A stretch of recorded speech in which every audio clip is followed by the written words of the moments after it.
Yo,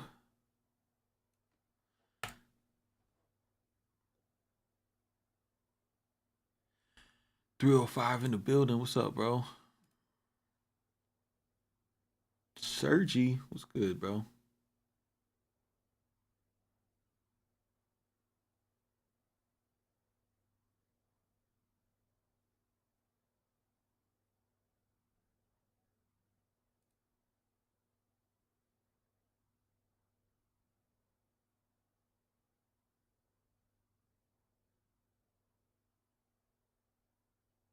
Did it?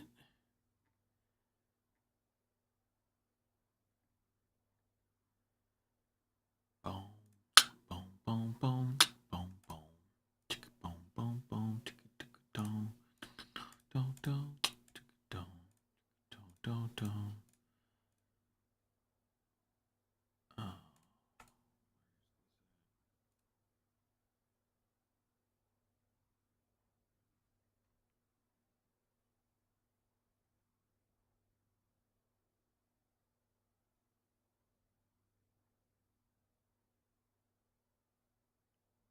you like the title? I mean, we want to make sure that we have integrity. Keep it honest.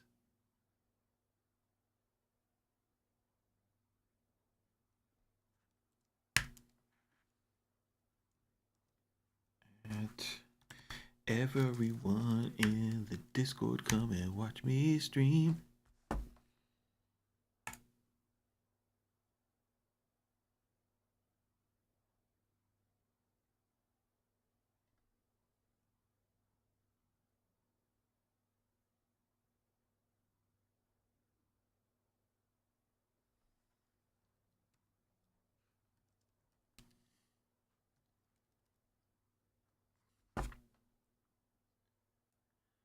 What's up, Shane?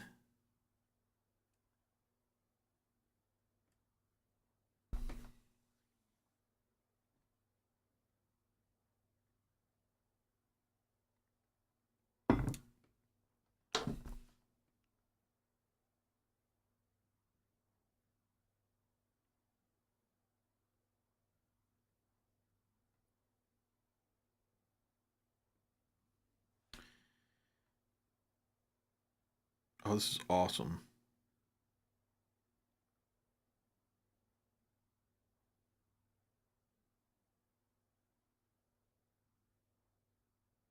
We had an accident in my house this morning where the toilet bowl got broken. We went ahead and paid to replace it, and our landlord is like, "Nah, we're gonna pay you for it. You guys don't have to pay for that." I'm like, "Damn, bro, that's what's up. You get a nice landlord. Don't move."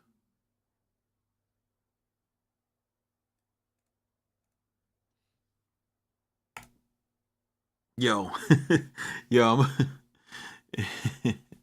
yo, was I making beats on it? No, no, I wasn't making beats on it.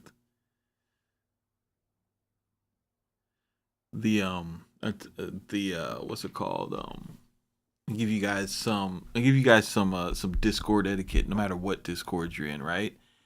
If somebody if somebody posts a beat and then goes on to talk about or any type of sound reference and then they go on to talk about how they need help with making it sound better, you definitely want to listen to the actual music before you start giving them suggestions. We had our boy Josh posted a beat in the Discord today. I was like, man, I'm having so much trouble with sound selection. I just it's so bad, and the instruments are masking each other, and I can't hear anything, and it's just crazy. I listened to his beat, and I was like, dude, this shit sounds fine. And then I read further down, and you know, people are trying to help out, but it's like, bro, like you're not helping if his shit sounds good, and then you telling him, oh, he needs to do more stuff, you know. Bro got a beat with two melodic sounds in it, and my brothers in the Discord were telling him he needed to pan. Like, where the fuck's he gonna pan that shit at, bro? There's only two sounds. There's only two sounds, bro. What are we doing?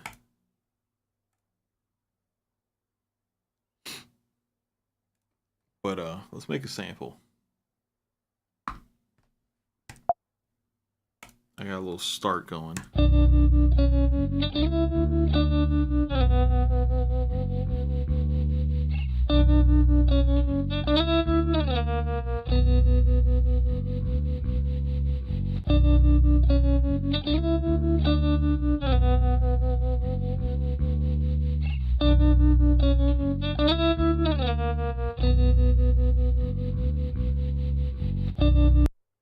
If you have Melodyne, just remember that as long as you're using it on like monophonic samples, um, things like bass lines are not even monophonic; they could be polyphonic too. But as long as it's like an instrument stem, you can like really do a lot. This bass line, it was played kind of stiff, and it was also played like ahead of the beat.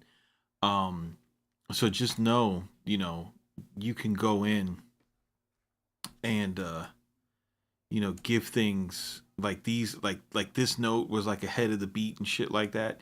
Just remember, you can treat this like MIDI, bro, and come in here and give things groove.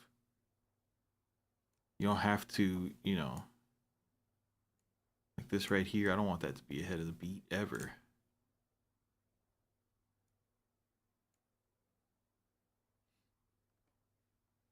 Bus Plus is good, bro.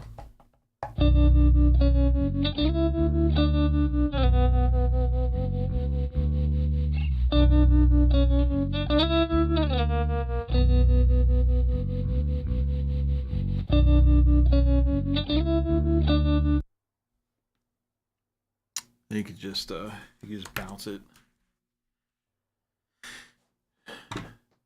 But that Melodyne is gonna be your friend, boy. What should we push? Should we do keys?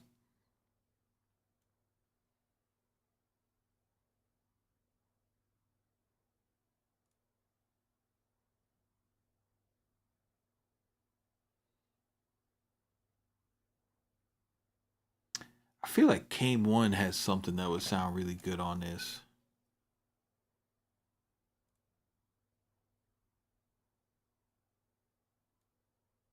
Yo, Seven Seas, check out the Discord, bro. Conundrums was looking for somebody to help mix his beats, and I don't think he was talking about doing it, getting it done for free either. And I know you've been wanting to throw some punches.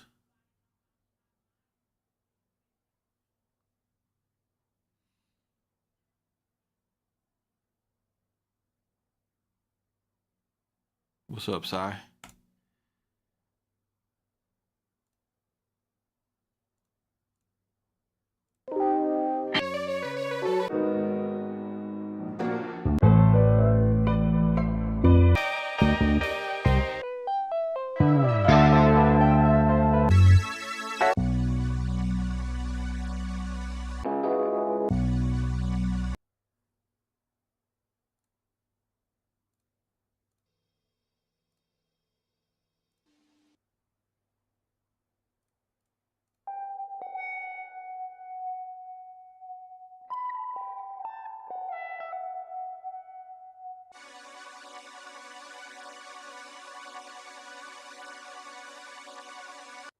I would do anything for Solinas. Solinas. Anything.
Sorry.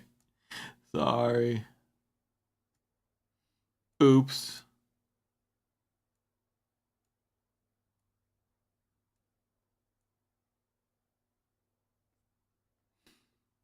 Whose birthday is it?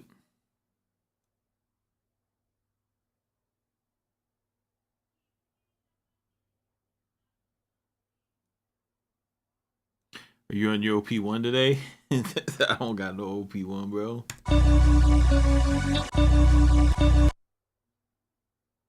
Base this game sauce. Game staging. No. God damn it.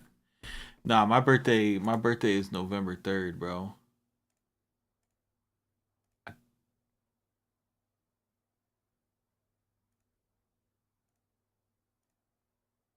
Shout out to all the people born in the summertime, though.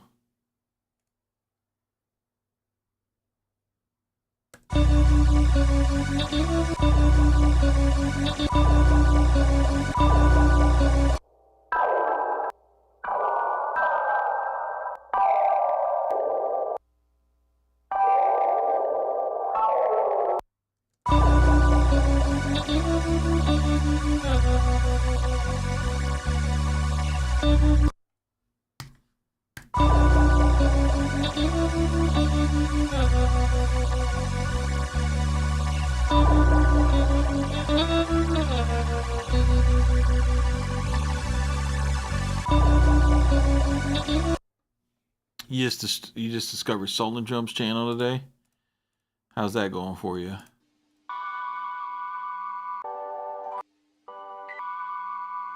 One in there.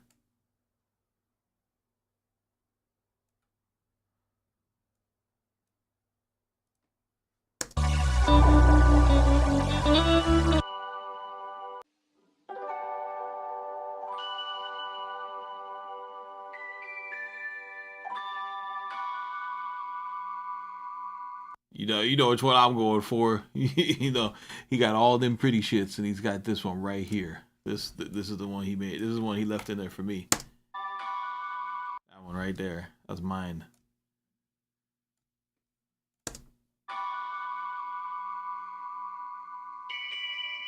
Ooh, okay. I see you out here, Hijo de Ramon.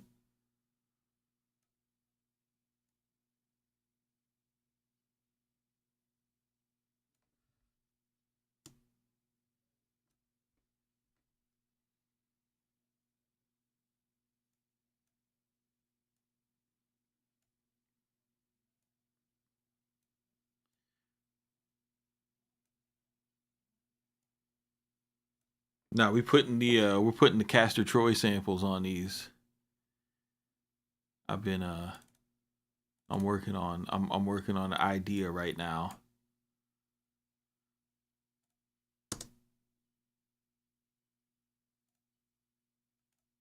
Yo, why isn't this playing the fucking music?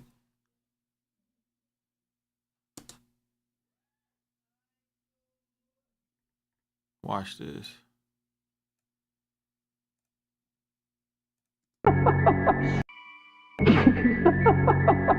Well, you better hit me, Sean, because you only got one bullet left. So do you. Wow. We've got something in common. We both know our guns.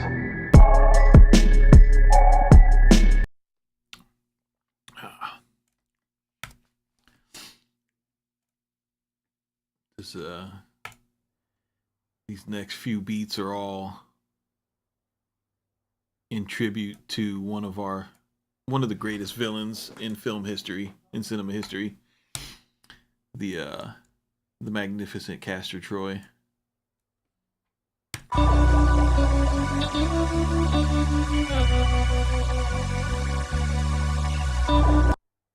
Yo, I kind of like that timing. I ain't even gonna fuck with it.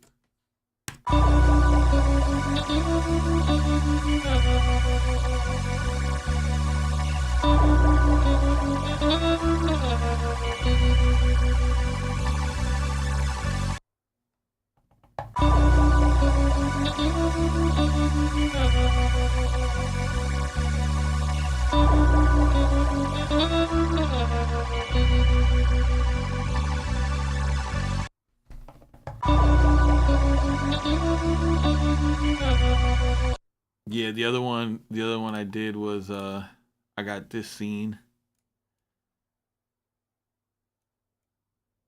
His John Travolta scenes. I don't know like Nick Cage bugged out, but his John Travolta scenes are nuts too.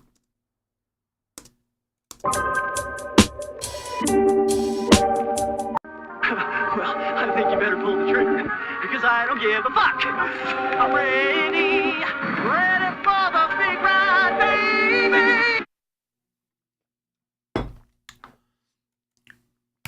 It all makes sense eventually.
God, this fucking dude playing with so much tension, bro.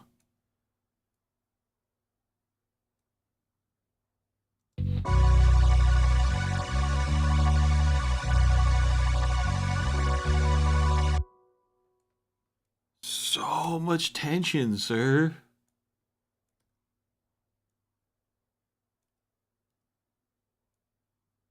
I mean, don't get me wrong, I love it. I respect it.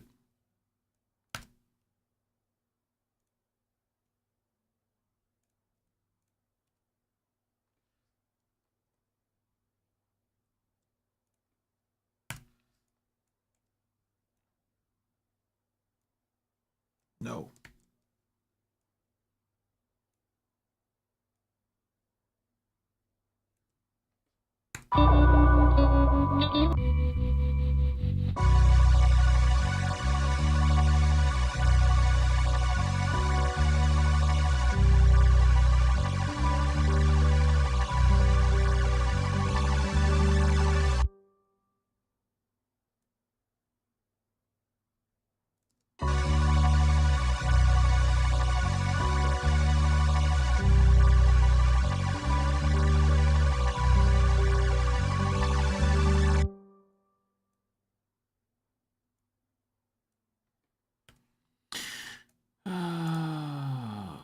We do this.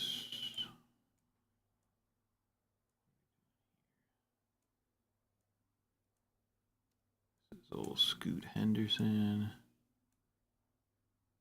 This comes out here. Gotta thicken this up a little bit, boys, because I like this. I like this change here.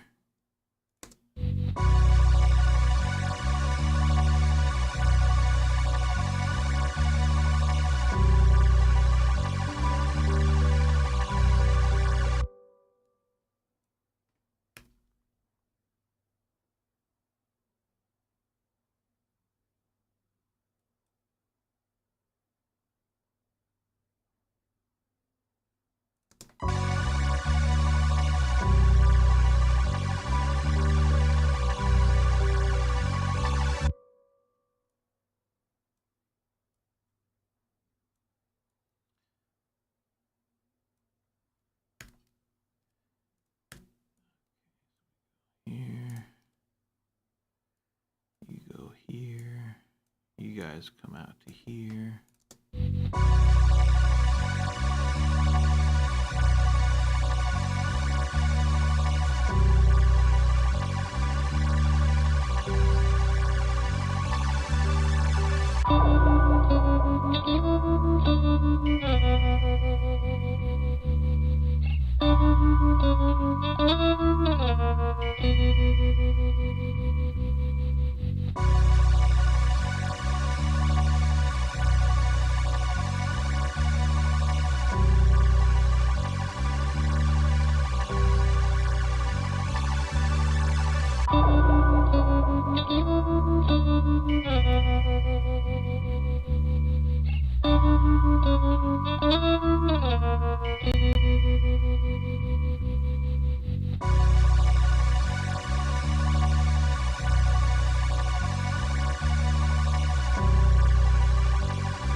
guys over here.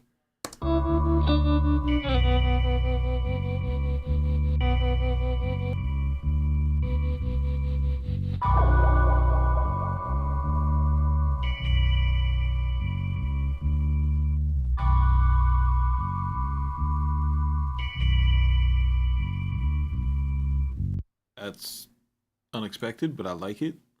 I was not planning on doing that, but we did it. We got this here. Let's see what we got here, sample wise, if we got enough parts.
Oh my god.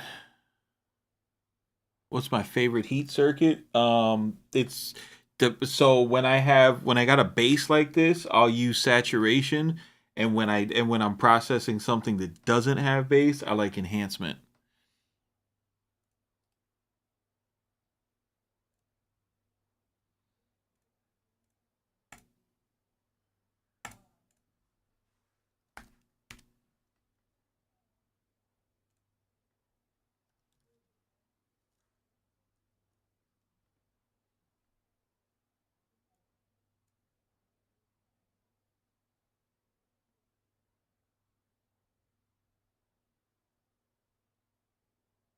Oh.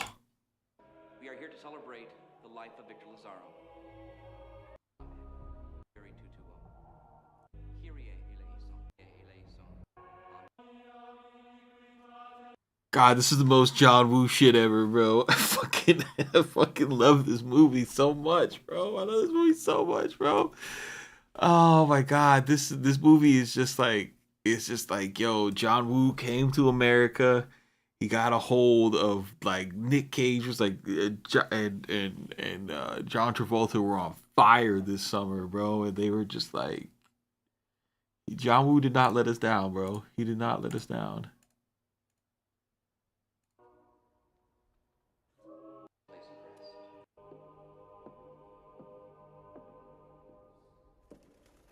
The doves.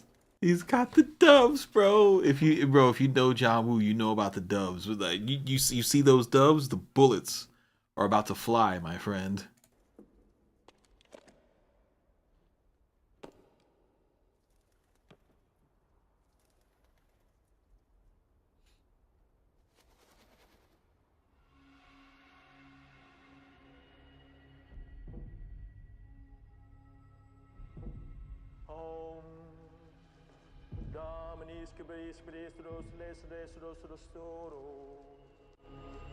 Isn't this religious? Ah, yes. Let's fucking go, bro. Uh, dude.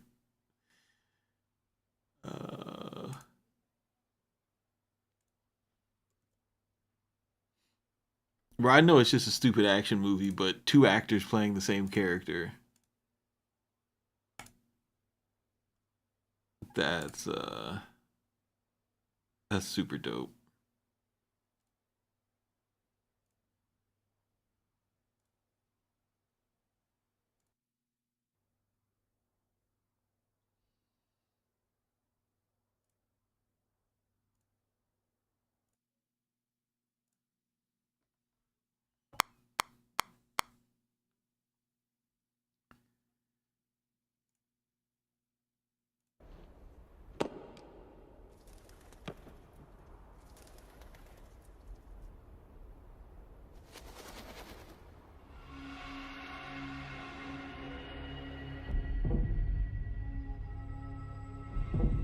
Om Dominis Cabris Bristos Lesodestoro.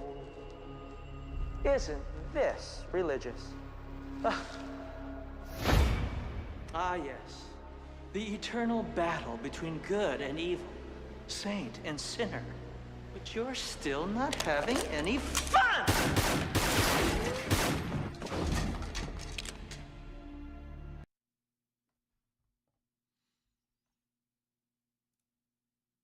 That's it. That's all we need. That's all we need, bro. That's all we need.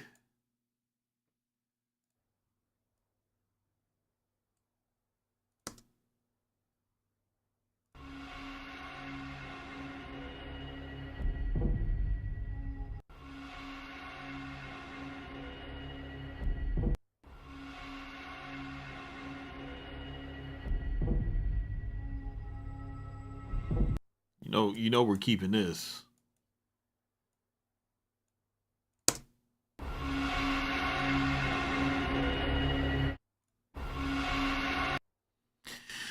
You know we're keeping this, boy.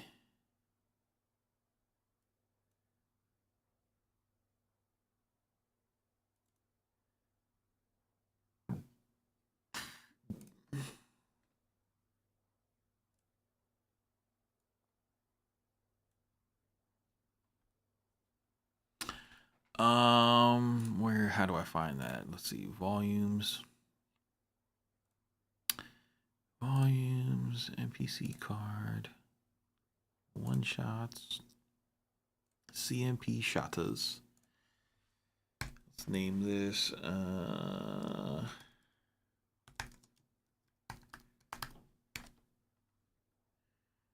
we will add this to our sound effects. And that's how you build your own custom one-shot library and sell it on the drum broker when you become famous. Om Dominis Cabris Bristos Lesodestoro. Isn't this religious? Om Dominis Cabris. Om.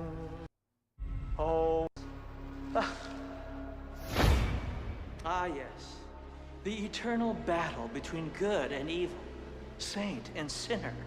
But you're still not having any fun! Any fun! Fun! Fun!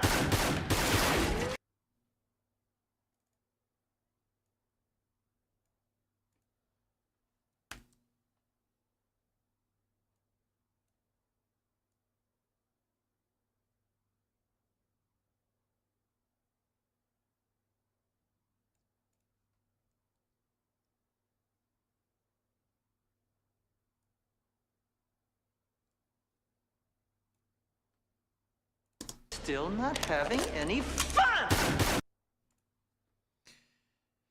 All right, so you know why we're doing that, right?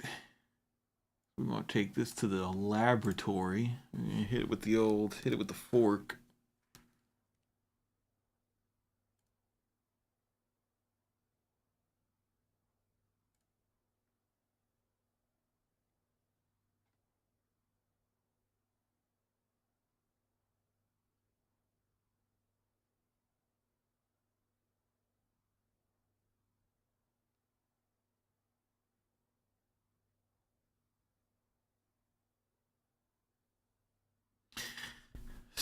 Flash spoilers. Om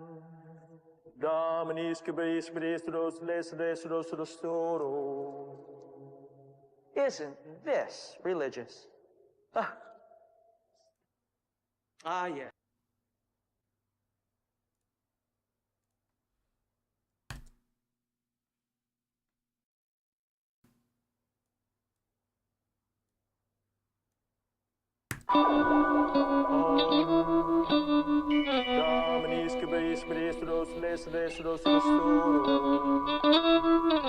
Isn't this religious? Ah, yes. The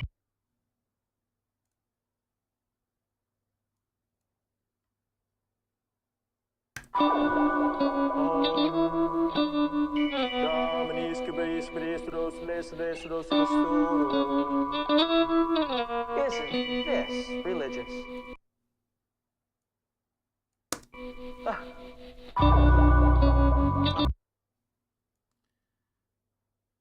Fucking have this one at the end.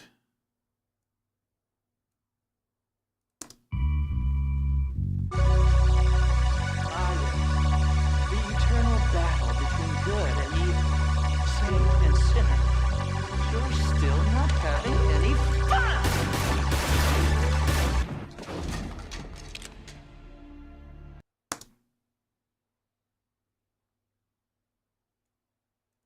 Oops.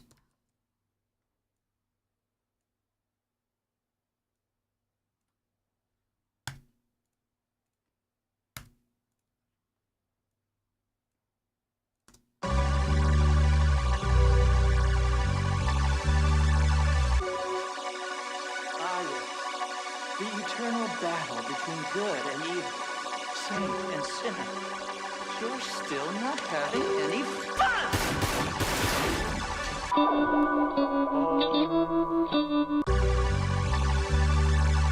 Ah, yes. The eternal battle between good and evil, saint and sinner. You're still...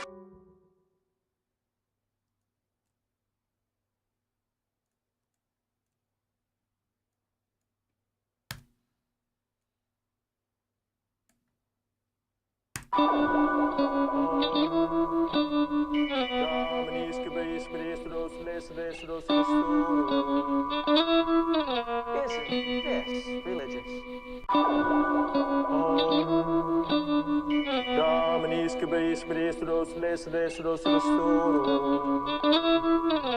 Isn't this religious? Isn't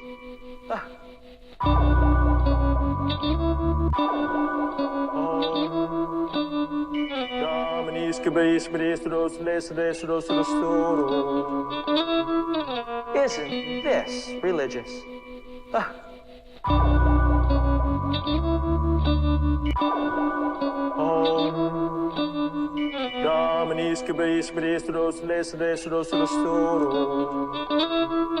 Isn't this religious?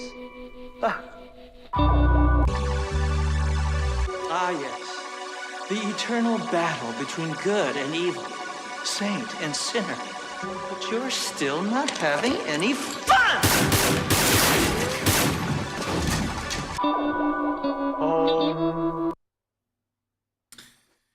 All right, now it's time for the fun part. Let's send the whole thing out.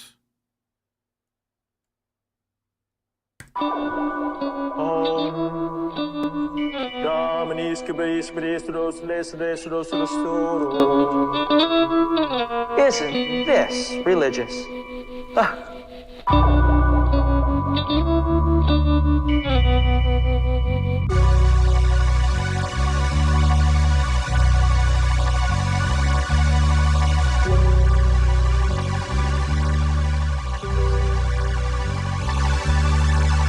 Ah, yes.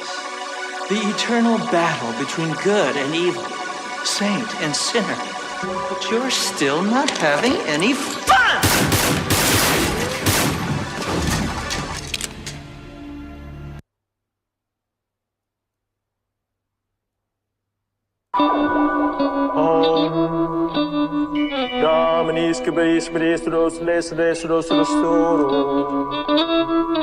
Isn't this religious?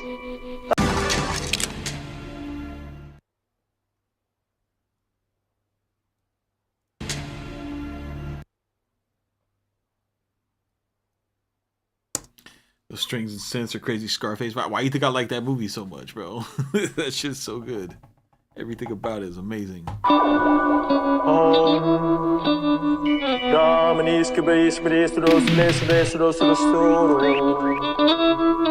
Isn't this religious?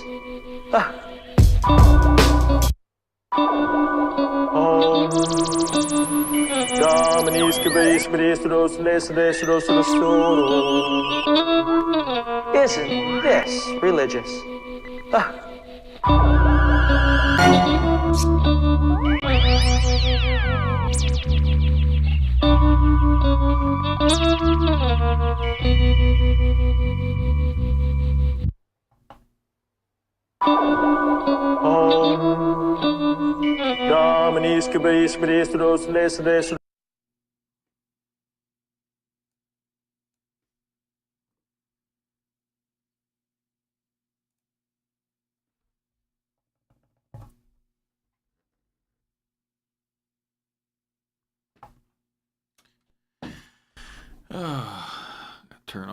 Turn on my converters.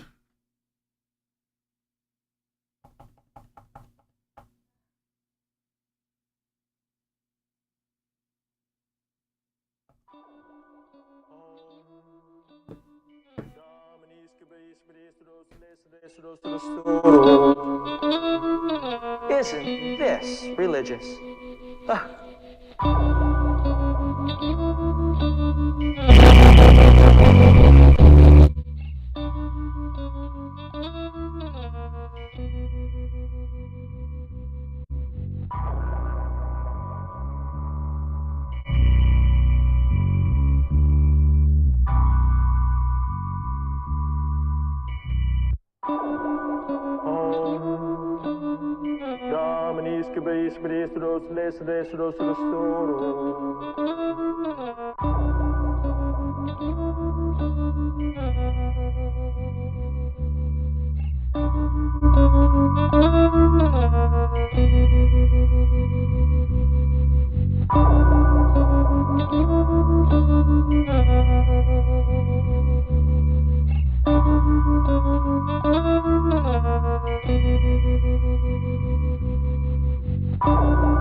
Isn't this religious?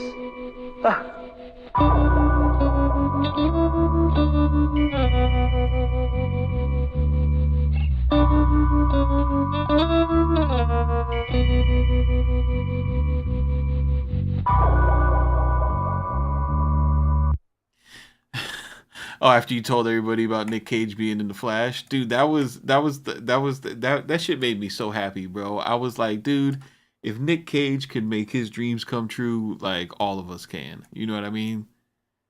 Like if he could finally be Superman in the movies, you know, cause something happened to that dude, bro. Like he got blackballed for a minute, dude. Like he was, bro, that man, like he was like the white Will Smith, bro. You just summertime, you teed up Nicolas Cage, and it went. It didn't matter what you were doing. Nicolas Cage, you know, as a FBI pencil pusher with Sean Connery. You do Nicolas Cage as a convict on an airplane with Dave Chappelle. You do Nicolas Cage, as an adventurer looking for treasure on the with the damn Declaration of Independence. Bro, anything Nick Cage, you could go, dude.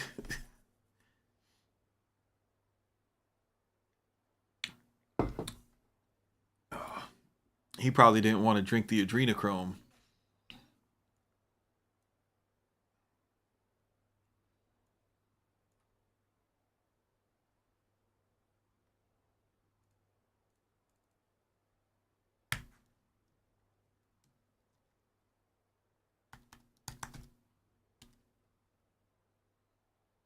Yeah, bro, and then he came back. He came back with Nick Cage as Nick Cage. That movie was amazing, bro. That movie was fire, dude. Bro, Nick Cage has so many good movies, bro. The shit where he won the lottery. and left Rosie O'Donnell for Bridget Fonda. That was an L, but still, bro.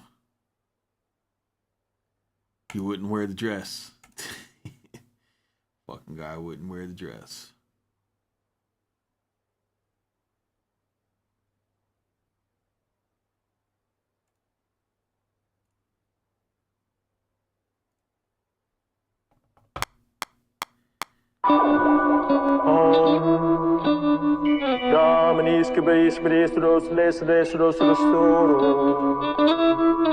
Isn't this religious?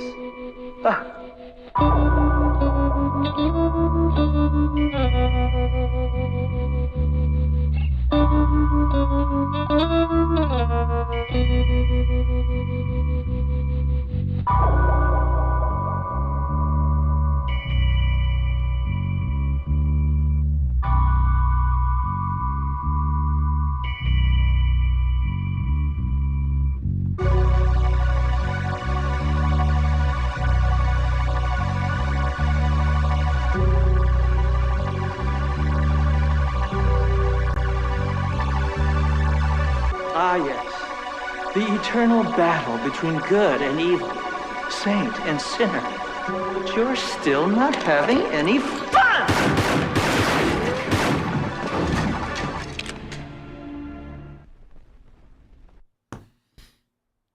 Yes, that's what we doing. What's up, AB?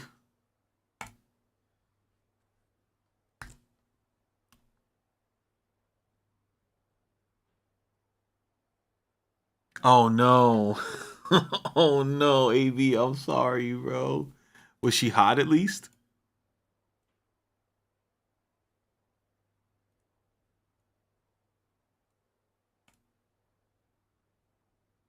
Listen to Papa. Don't worry about listen, I'm not showing any more gear anymore.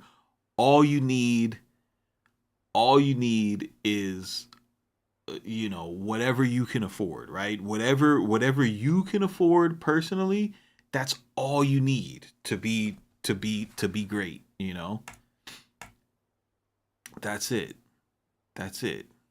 You just need to learn how to use what you have. What I have, it's of no consequence because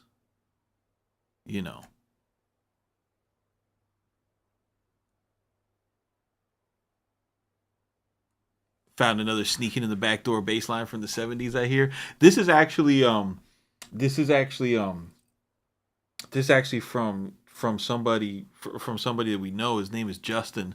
It was his first sample pack he ever made. We were in MG's Discord, and a couple of guys bullied him into making a sample pack, and he made an all bassline sample pack. It is dope because he made it specifically for like it's called Griselda Basslines, right? And he didn't sell it, but he let me hold it, and bro, like mad people fucking talk shit about his bassline pack. They were trying to toughen him up or whatever.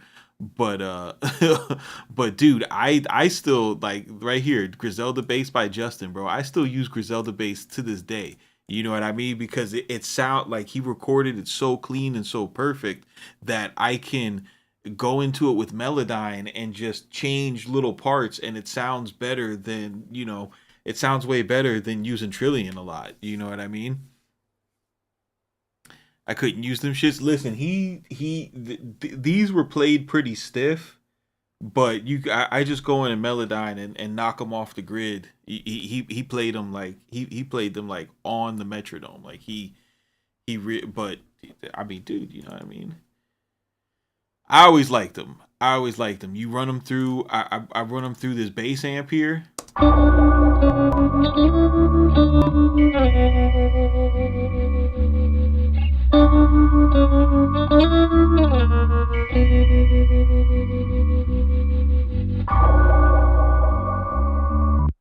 I like them. I think I think I think it's perfect, bro.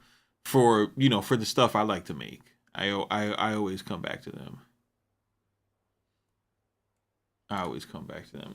The thing about Trillion is I don't have the patience to program Trillion to bro. There's too many good bass lines inside Splice and in these sample packs that have the actual hands on the strings. Like if you don't have the fucking hands on the strings and the mirror and all that shit, dude, like it's just I would rather like I'm telling you, bro, like I got a bunch of Kane One packs, right? I got a bunch of Soul Surplus and Justin. It's called Bass Butcher. There you go, Bass Butcher. I got the advanced copy. I got Griselda Bass, but I got so many sample packs from awesome musicians that it's just like, bro, I like look, dude, I'm gonna like I'm just gonna use their shit for now and make it sound the way that I like. You know what I mean?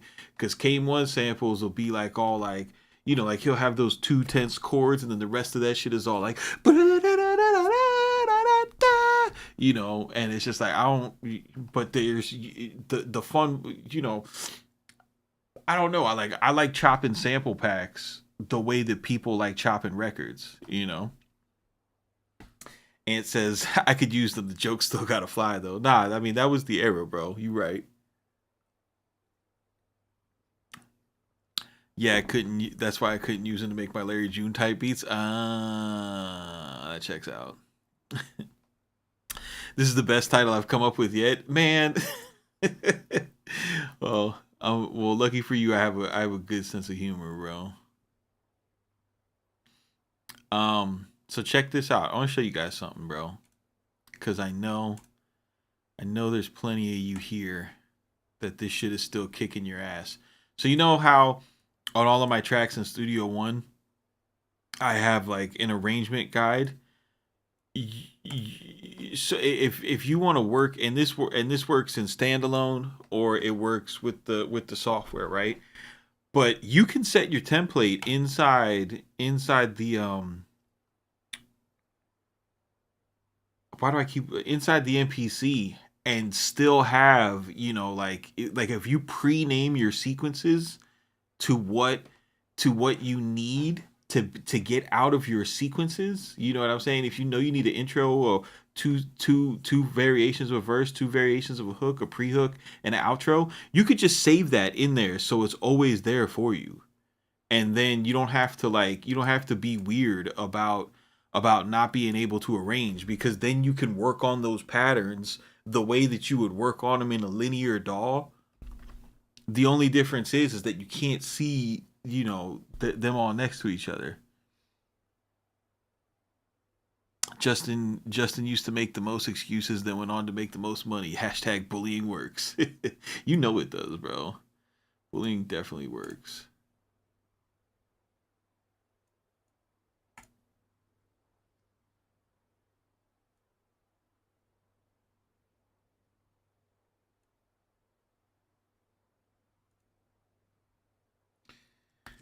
Listen, man, every man has a right to follow their heart, you know? Oh god. If that's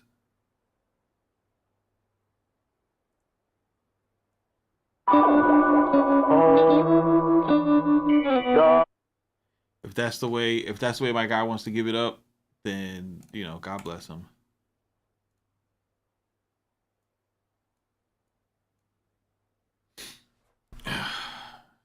Can't work on this. DJ Thumb. Hey. All right, let's see here.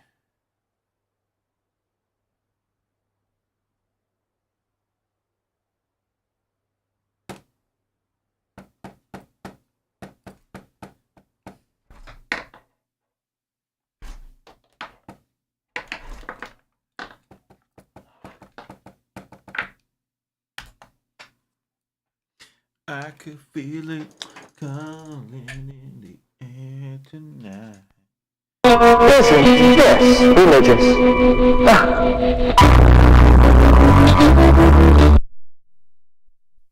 going on right there. There's a lot going on. First thing we're gonna have to do is turn this down.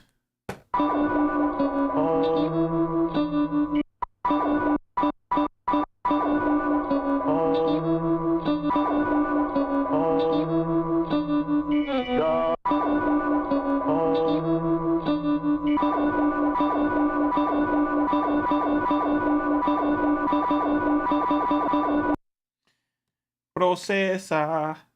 Discard. All right, so you know, right? So like now, even if you're in standalone, I know that these are my patterns. I know that's what that this is what I got to build, right? This is always in front of me. So the NPC cam is off. Get the fuck out of here, bro. How did that happen? Good call. All right, we're back. All right, so you know, like I know that I need my intro, my verse build, and as you like make your style of arrangement, bro, you're going to know like what you need for those parts, right? What fucking BPM is this? 151. Oops. Why is this happening to me? Oh, I know why this is happening to me.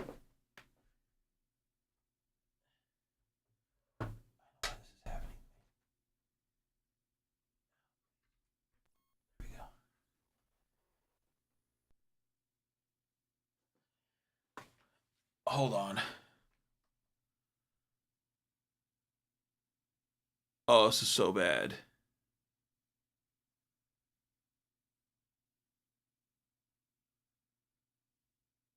Oh, this is bad times. Come on, buddy.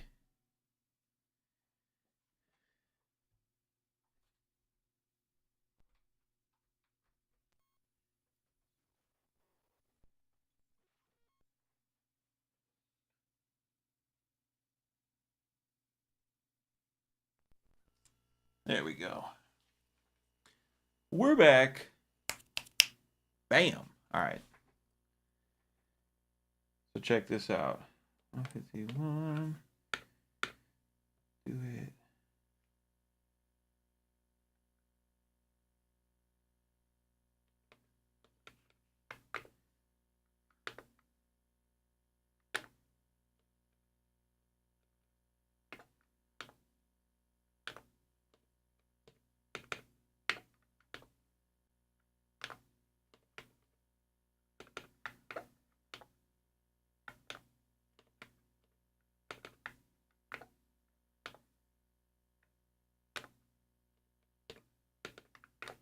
All right, boom. So I got my tempo and I know what parts I need to build, right? So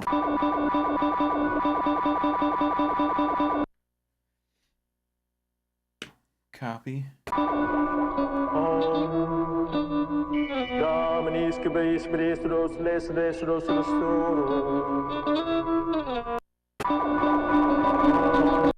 right. I go to my program edit.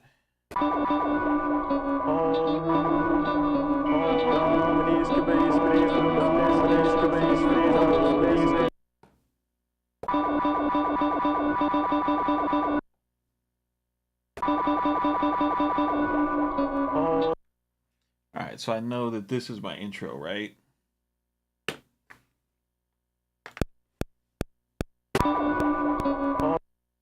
Boom. Now my intro is written.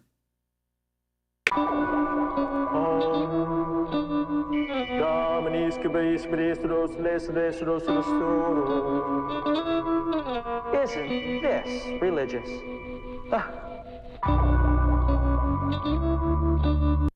See, now we're on the second part, right? So going to here, find my samples.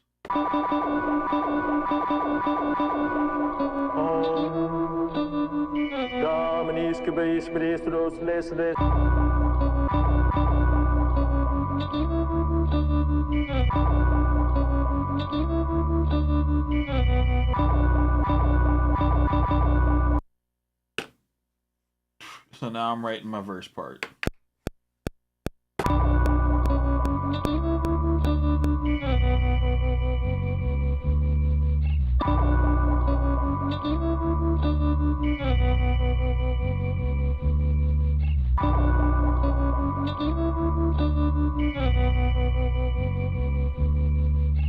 And you might have noticed, yes, I am using controller mode. And it's okay. because we've got the SSL6 as the interface in controller mode. So everything is being bussed out through all of the analog channels on the mixer, right? So everything is in the analog domain. It goes out into the bus plus, and then it goes into the SPL big, comes back on the insert channel, and then printed into the DAW for the final bounce. But don't do that shit, because it can't make you better at making music. Like, if you suck at making music, you're just always gonna suck. So don't buy anything. Just use FL keys.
Nobody asked for that.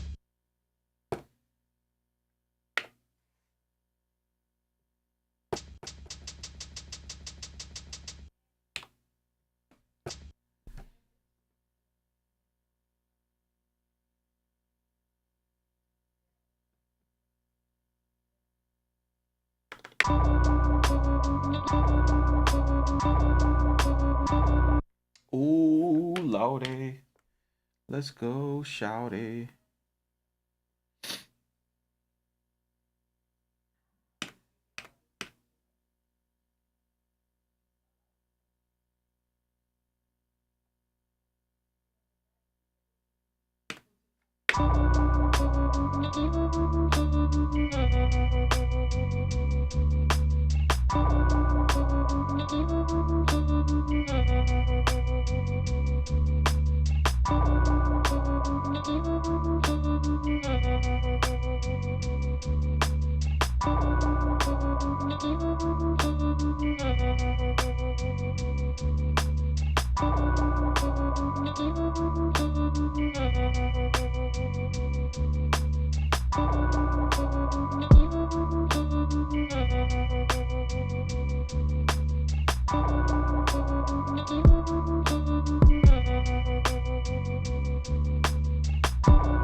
Shyamalan, Shyamalan, we gotta sham it. Landry Shamit.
So now comes the point, right, where you're like,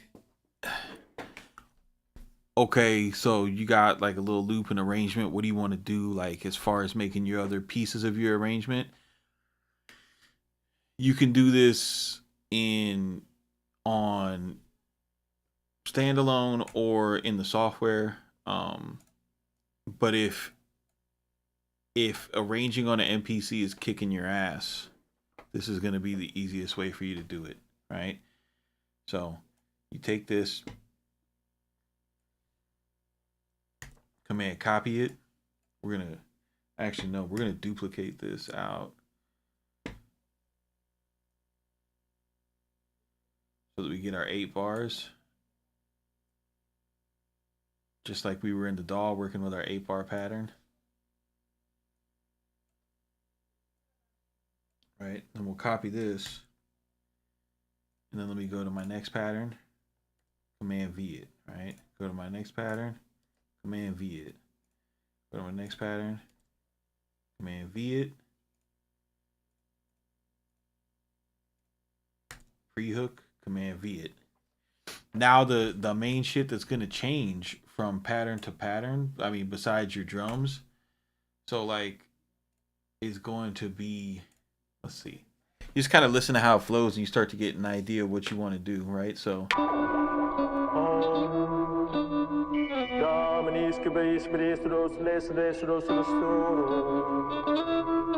Isn't this religious?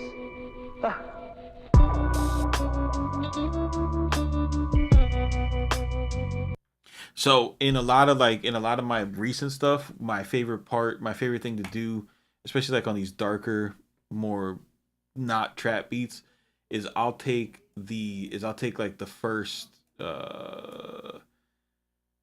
piece of the drums before the snare, and I'll just get rid of that as kind of like the verse build. But it's not gonna work out for this piece because going from that sample, you want it to hit with the drums, right? So, but actually no, we could do that with a hook part, right? So let me take, and we'll work with a different piece of the sample. So we got this pad here, and if I bring up program edit.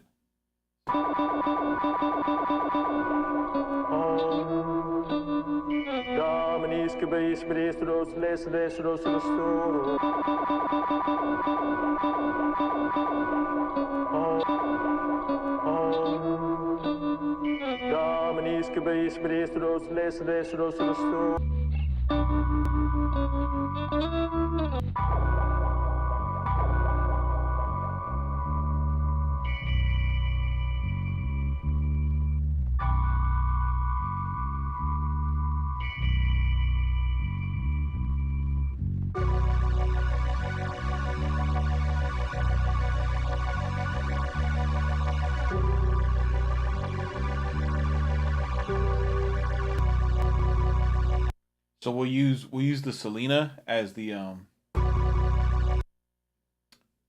sort of as our hook, right? It doesn't necessarily have to be a chorus, but the thinking of it is this is just like a part. This is how I think about it, right? Like my hook pieces, that's usually like a high energy piece, like where you'll hear the most highs or some shit, right?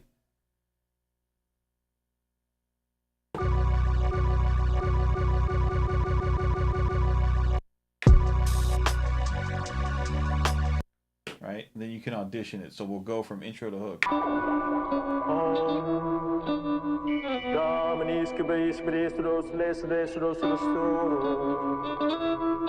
Isn't this religious?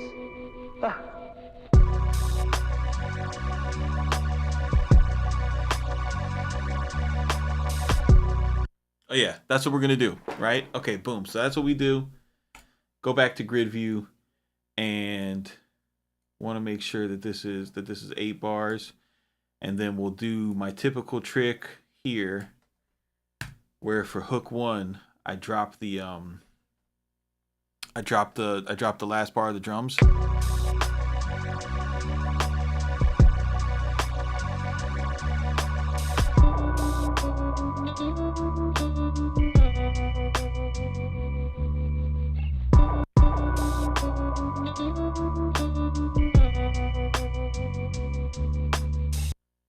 All right, so let's go. Let's make sure we're on hook 1.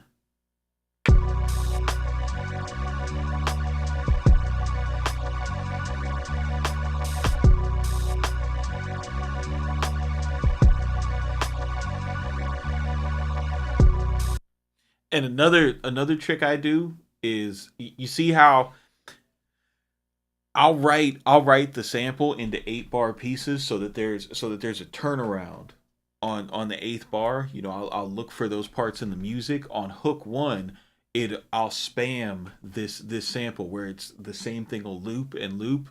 When I get to hook 2, instead of doing that, I'll let it play, and this one has that this one has that little string resolution that happens, right?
And then here's where you can add like little little shit to your drums, right?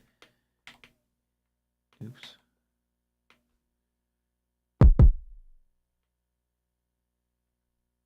Make sure you got the swing correct on everything.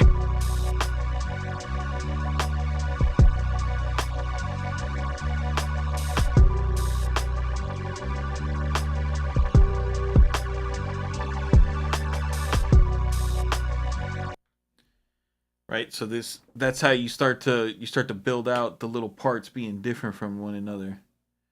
Verse build, I can go back and do that little drum drop that I like here.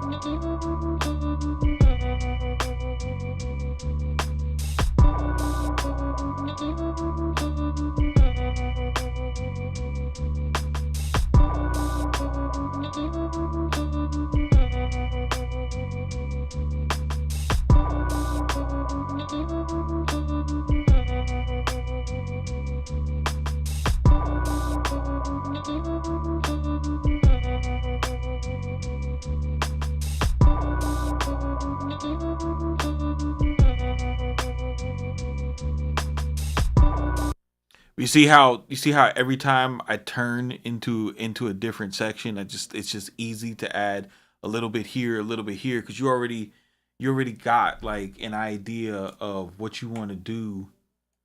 Um,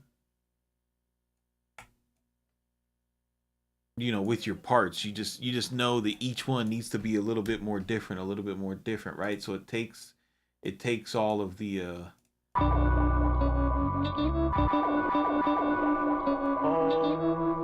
it takes all the, oh my god, it's so hard to arrange, without being able to look at FL Studio or whatever. Browse menu. See here.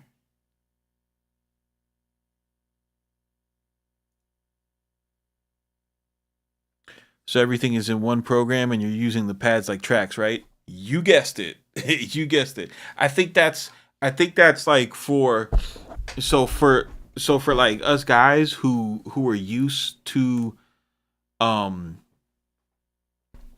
looking at a DAW and seeing everything from left to right, it's just easier for us to process it like that. You know what I'm saying? Like I could see my drums down here.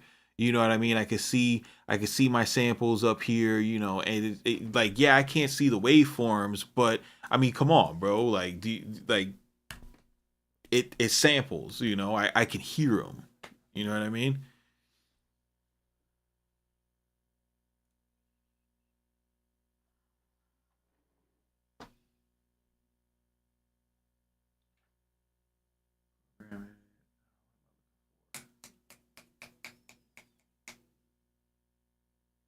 What am I looking for?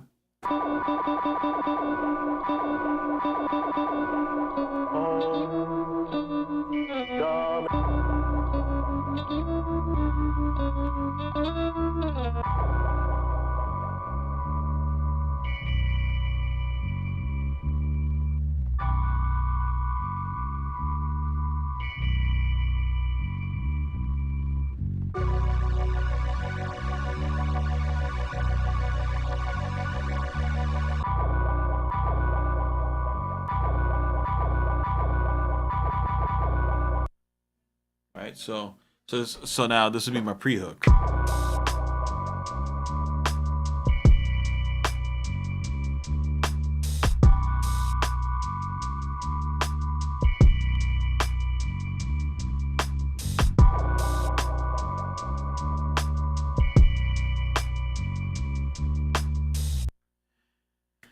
And then, like, bro, like once you got this, like once you have this and you're used to, because I don't know about you guys, but I make the same six patterns all the time. Like that's how I make beats. I make the same six patterns. Of course, it's different instruments, different drum patterns, but it's the same formula of like, yo, if I can make 6 different patterns, like I have 2 variations of a verse, 2 variations of a hook, I can have a pre-hook and an intro. That's enough to do what you got to do. So now when you go into song mode, for example, on the MPC, you see like it's not a fucking mystery.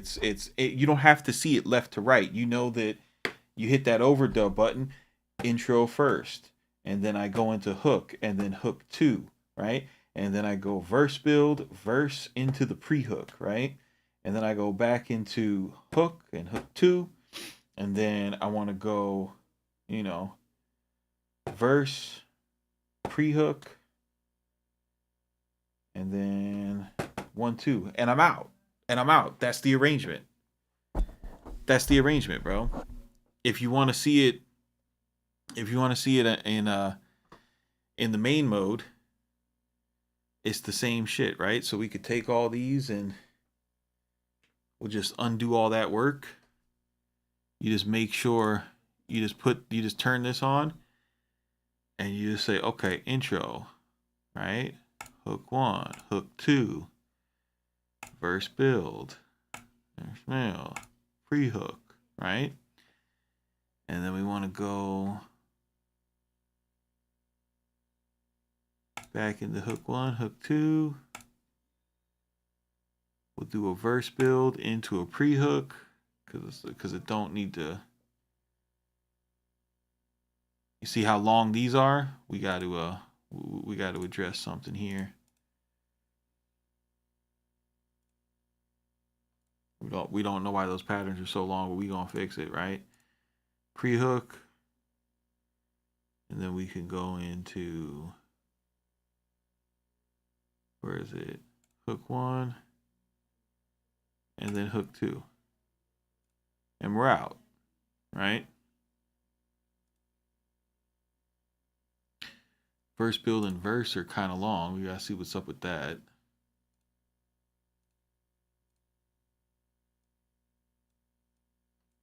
We have no idea why these are 10 bars long.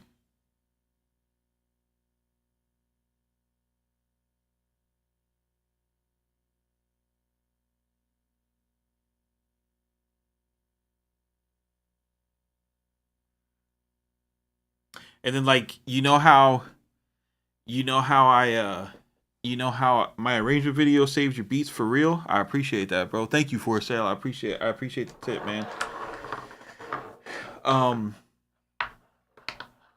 remember, you could save this as a template for, you know, whether you work in controller mode, because now that I have, because the reason why I wouldn't work in controller mode is because I had a sonic penalty. You know what I mean? The sonic penalty was that I couldn't track in to the computer using analog. But now that I have the Big 6, I'm able to track in using the compressor and everything, and it's dope. So now, you know, we could go into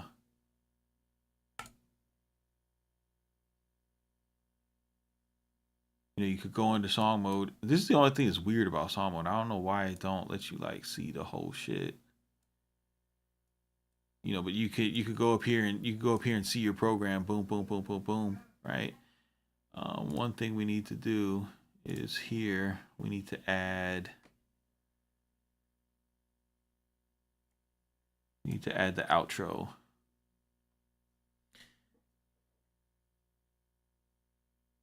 Because we forgot to add the outro.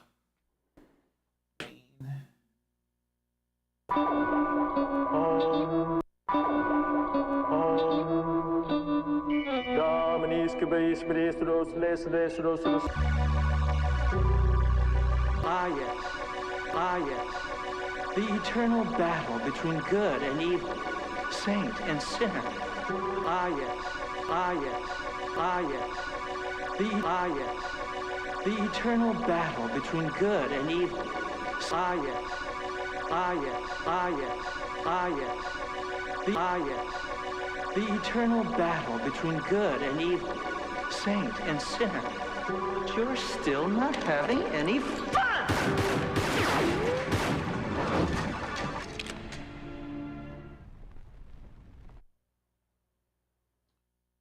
go to main.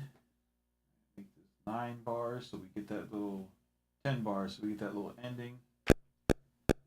Ah, yes. The eternal battle between good and evil, saint and sinner. But you're still not having any fun!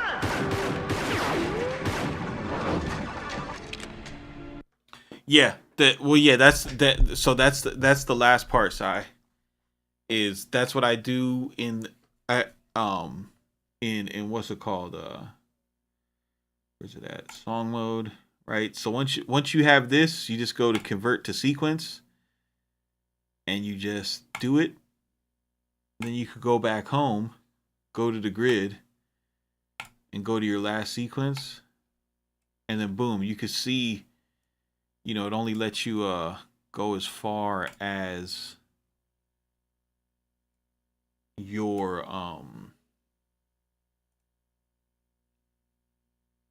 view will let you go, but you can see the whole thing right here. So if there's any like you want to do like a crazy drum fill or something, you could still program that.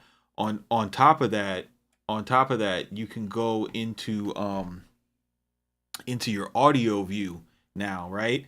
And say and engage an audio track, and say you wanted to like solo some leads over over something, or if you just wanted to like freestyle and play, you could just record your synths over these parts, find little vibes, find little riser effects or whatever, and then you have a free reign, to use this like a real audio track, and because I'm in controller mode now, right?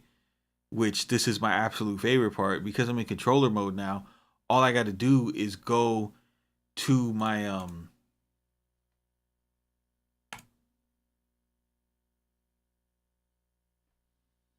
I hear you.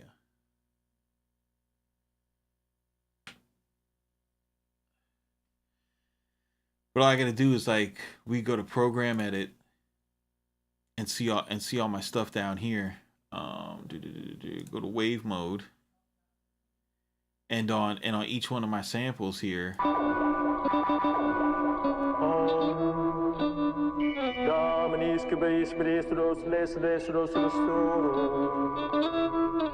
Isn't this religious?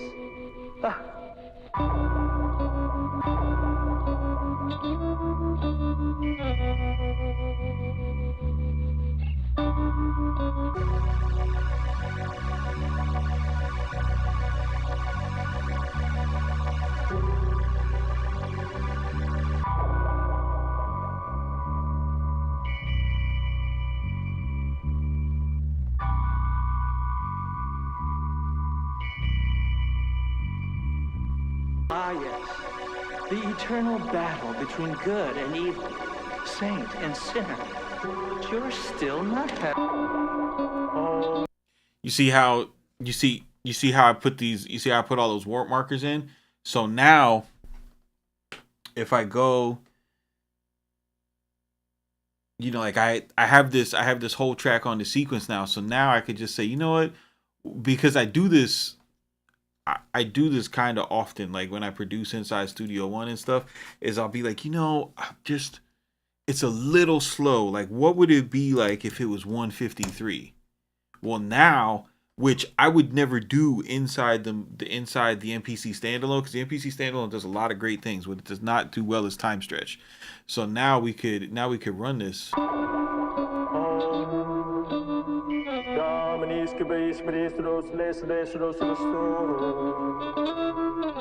Isn't this religious?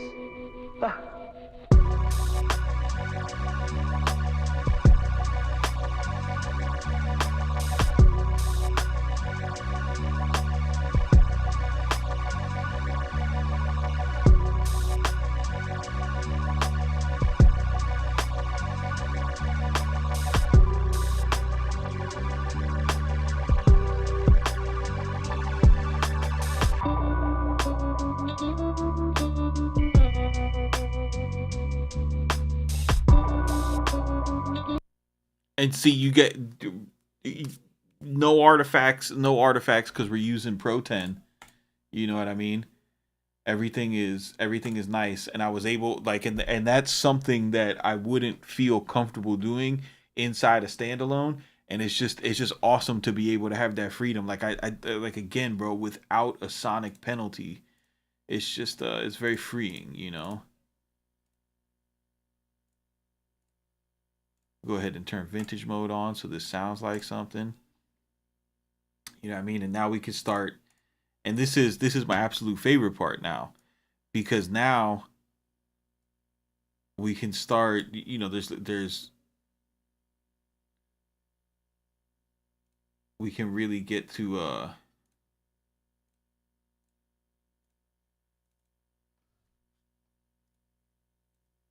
we're gonna put vintage mode on every pad.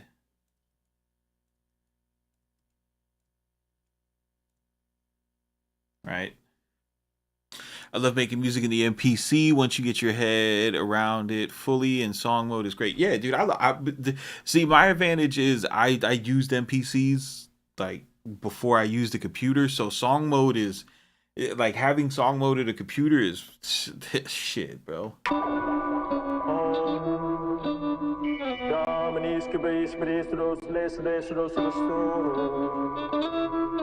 Isn't this religious?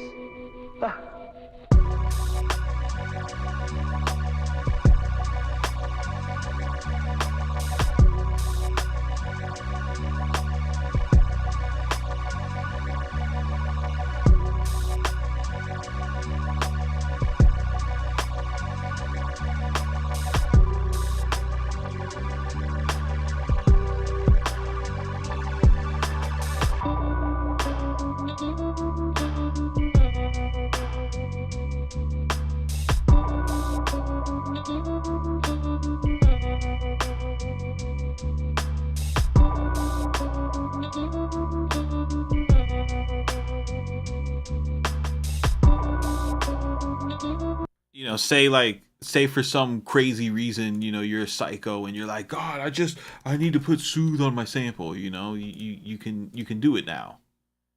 You can do it now, but you you can put soothe on the sample and then drive it into your analog console, bro. Like you're using fucking the worst DAW. The worst DAW available to you, the MPC DAW. You know what I mean? But you can do it.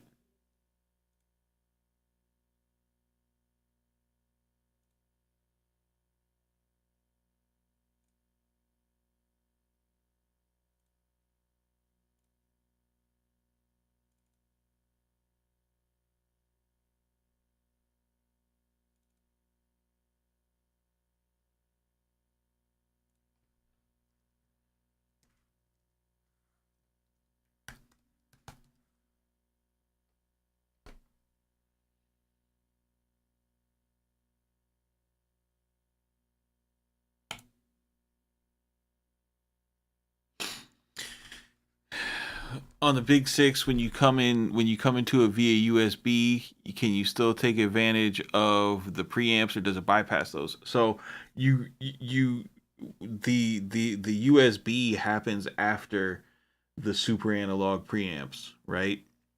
But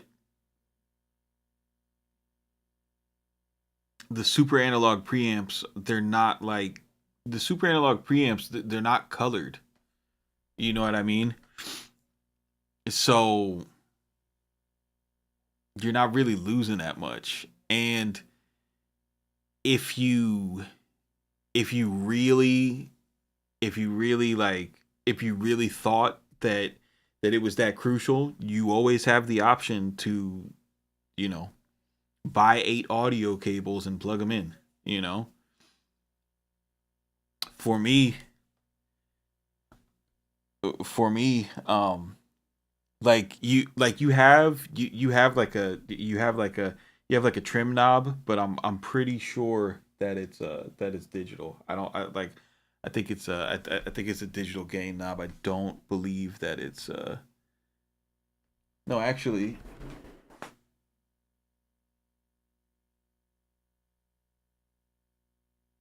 I might be wrong. I might be wrong about that, dude. I might actually be wrong about that. I got shit. Now you gonna make me look it up. I hate you. I've been doing it assuming that it ain't shit. I could be wrong though. Oh, Touchstone, tell me I'm wrong. Tell me I'm wrong, bro, because that's amazing. Please, I don't want to do it. Oh, I'm wrong. No, wait.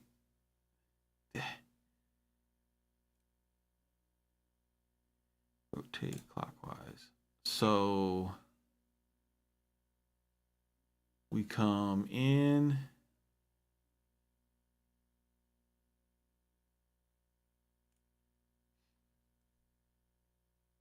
This is the USB.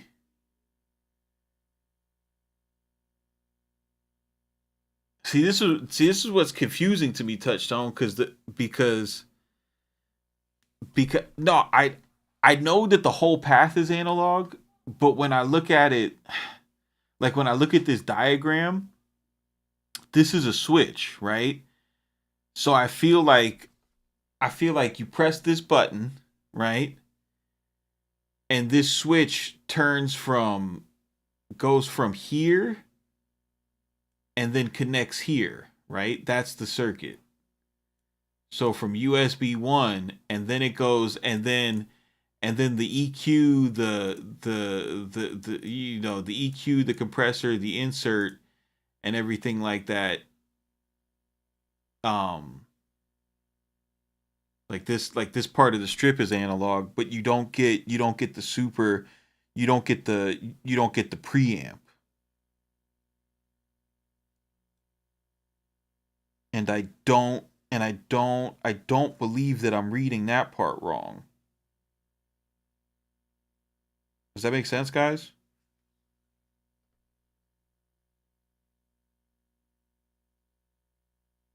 Because that's what this switch indicates, right? You press this switch, and then this goes shoop over here. You catch the digital signal and drop it down into here. Otherwise this would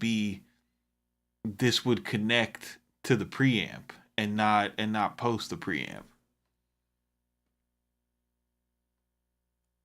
Does that make sense, Touchtone, or nah? Am I reading it wrong?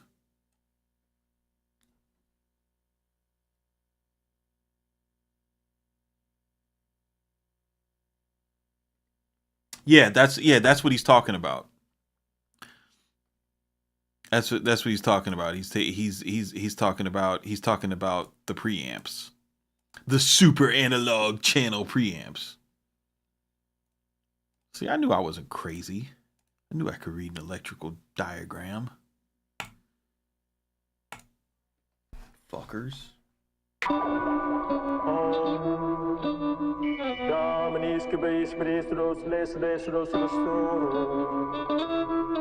Isn't this religious?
So yeah, that's awesome. But you know what's a 100% analog signal path, boys? The insert channel into the old bus plus.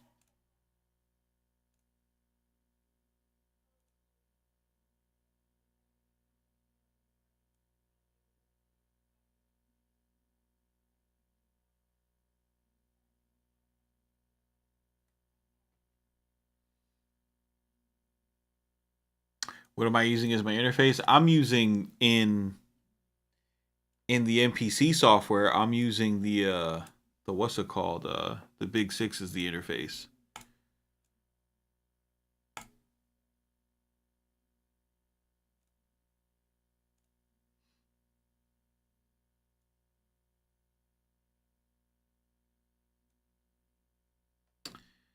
So what we want to do here now is we want to mute our good old friend here, right?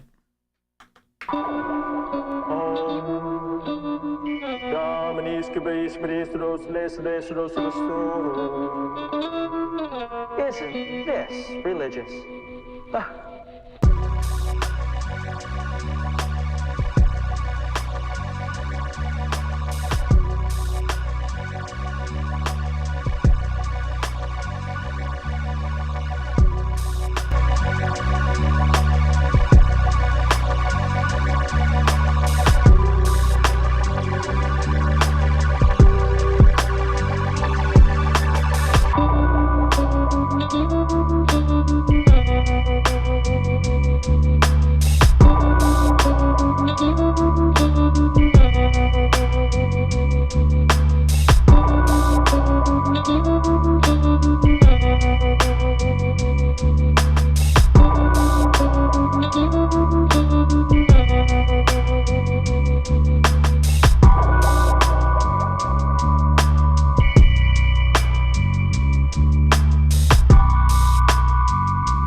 Eternal battle between good and evil, saint and sinner.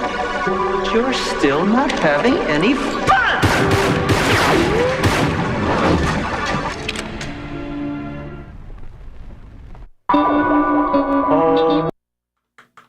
Yes, sir.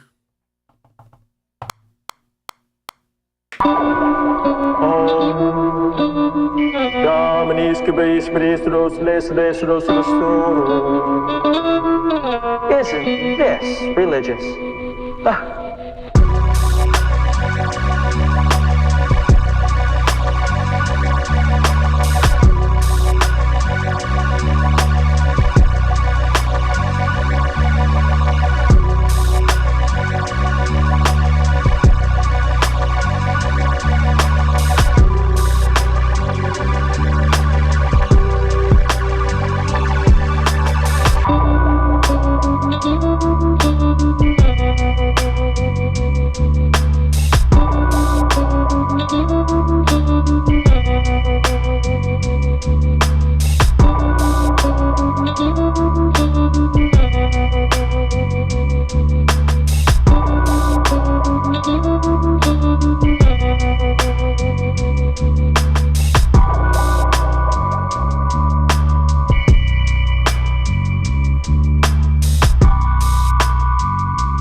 eternal battle between good and evil, saint and sinner.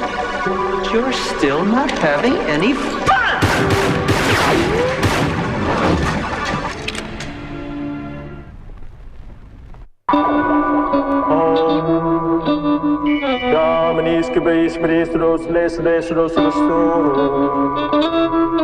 Isn't this religious?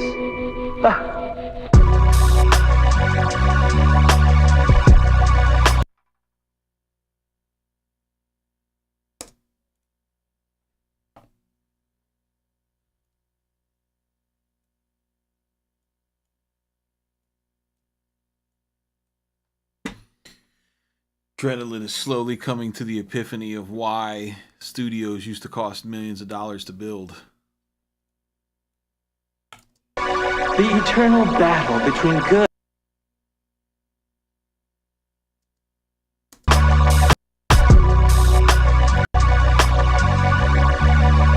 Ah, yes.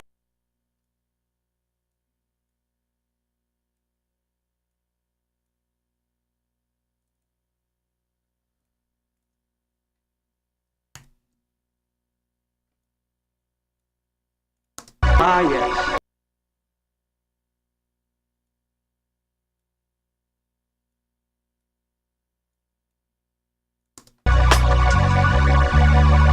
Ah, yes. The eternal battle between good and evil, saint and sinner.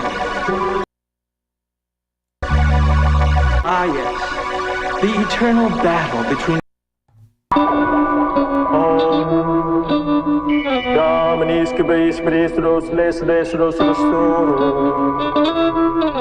Isn't this religious?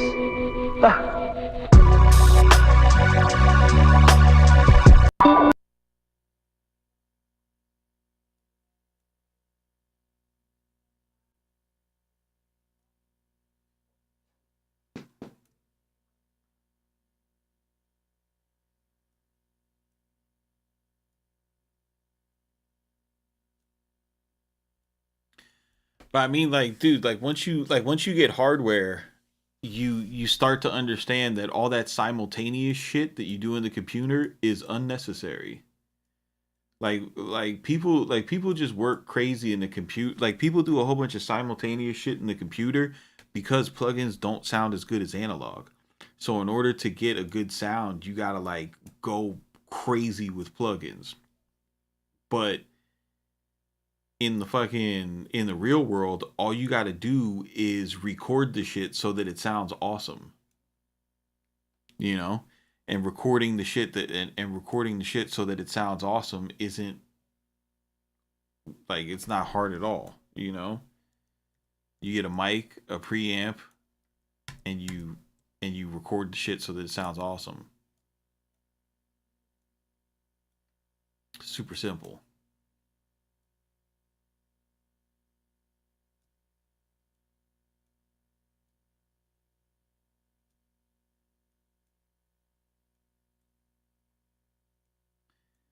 I remember way back in the early days of Dave Pensado being online with his content.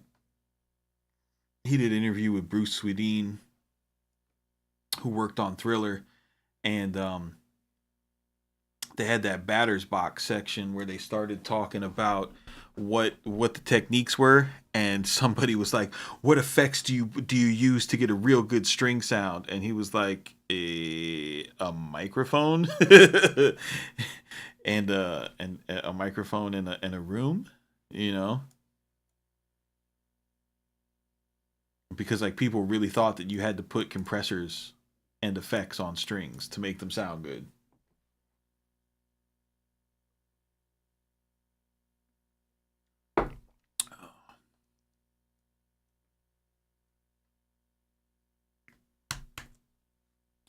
And then from here, boys,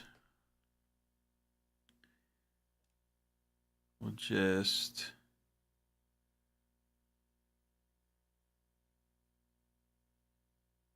copy this, go into our beat folder.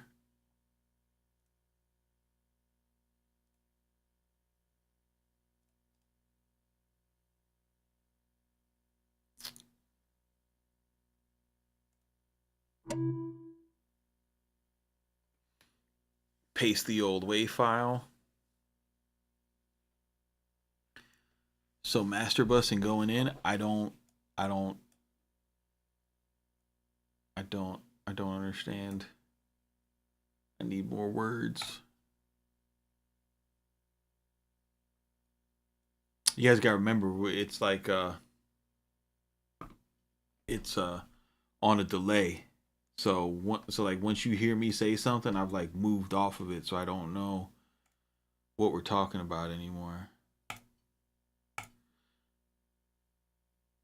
So what do you guys think about the MPC arrangement template? Is that something you can use in your stuff?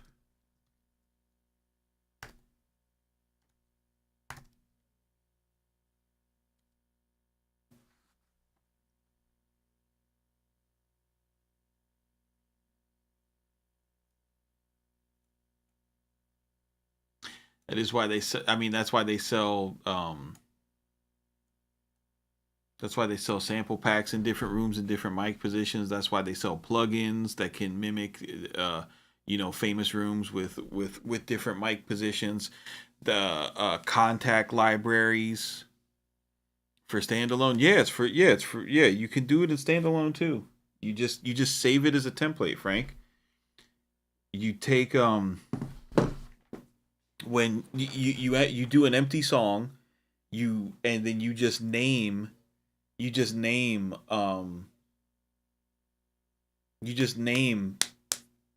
7 sequences, right? Whatever your 7 sequences names are. Because remember, when you go to duplicate those sequences, when you go to the pencil and then you go copy sequence, you can copy that sequence into sequence 1, 2, 3, 4, and 5. And remember, when you do it without a template, all of those sequences are just labeled the sequence 1, right? But if you copy them like this, they're already named. So you could just copy it, into the pre-existing sequences and then roll to each one, and you can make your changes and then see the name of the sequence and know, oh, okay, this is the intro. Let me change it so it sounds like an intro. This is the hook. Let me change it so it sounds like a hook. This is the pre-hook. Let me change it so it sounds like a pre-hook. You know what I mean? And when you have that same workflow over and over, because like an arrangement isn't something that you get like very creative, inspired by Beat Jesus when you listen to shit, when you work on shit, you know what I mean?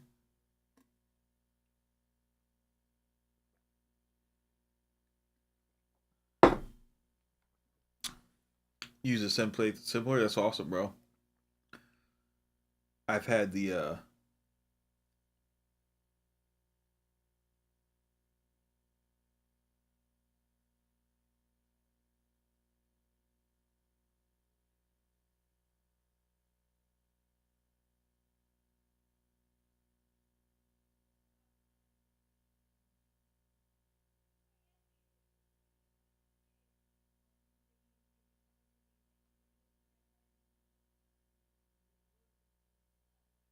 yeah, did any of you guys get to push 3?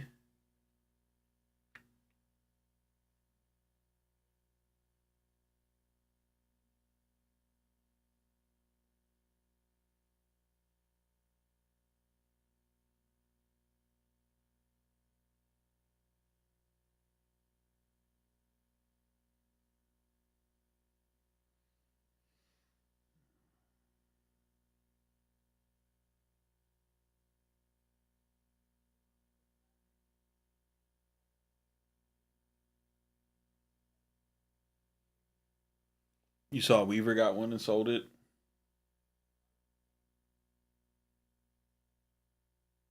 Yeah, I don't think I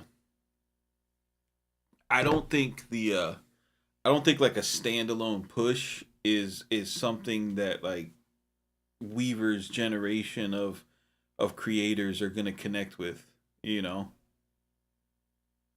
I think the people who would connect with a push are like in their early like late 20s, early mid 30s type of vibes, you know.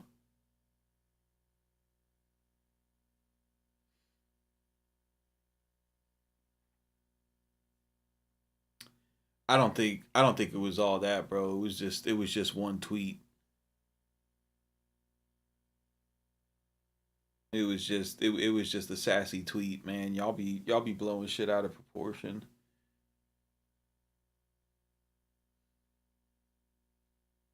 I'm liking the NPC sequencer. Every sequencer seems to emulate Ableton. Yo, Frank, who was here first, buddy? Don't do that. Don't do that. Ableton is emulating the NPC. Sequences sequences and tracks existed decades before Ableton started time stretching.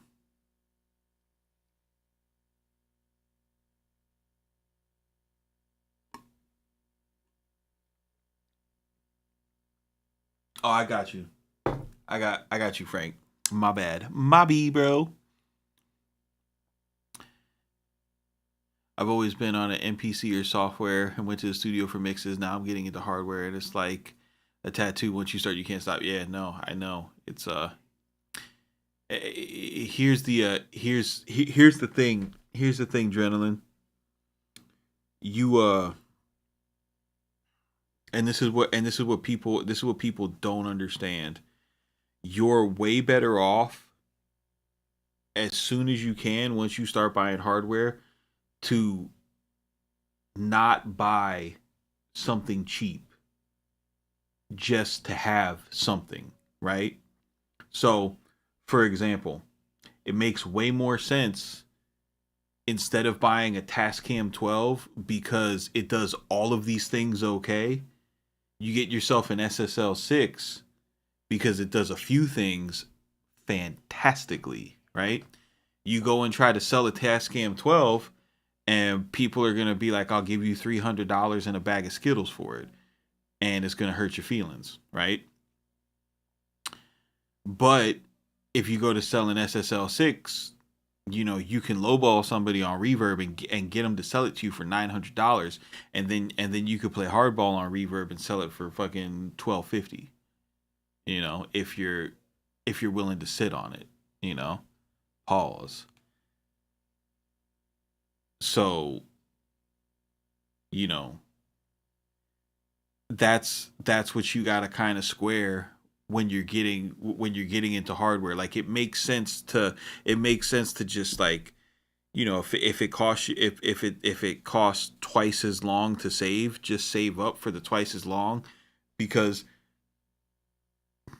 there's no reason why you got to jump into having any of this shit, right? And then once you have, I appreciate you, Fresh. Once you have the good pieces, because here's the thing: there's no demo mode for hardware, right? So you have to buy it, and most times, unless you're willing to pay the restock fee and send it back. So you have to buy it. You have to buy it, and you have to listen to it. You have to use it for a good month. You gotta really use the shit, right? Um, and then when you get rid of it and you start using something else, then you start to miss the tones that you used to have, and then you either got to buy it back or buy a cheaper version of it, right? So you want to get the good pieces early. That way, if you need to move into something else, then you've got something that can get you to where it's like, man, I fucked up. I bought the wrong thing. But you know what? I'm gonna take this mistake and I'm gonna sell this, and then I could get the bigger and better thing that I know that I'm really going to enjoy, and it's only gonna cost me like $200 more. You know what I mean? Like I just got the Big Six and the Bus Plus, and I didn't have to spend no money. You know what I mean? I just knew that it was gonna be what I like to look around the studio. I have shit in here, that I had tried out and it didn't connect with. You know what I mean? I tried to replace the Bus with a fucking warm audio bus compressor, and that just did not work out. You know. that just did not work out. You guys want to see something crazy?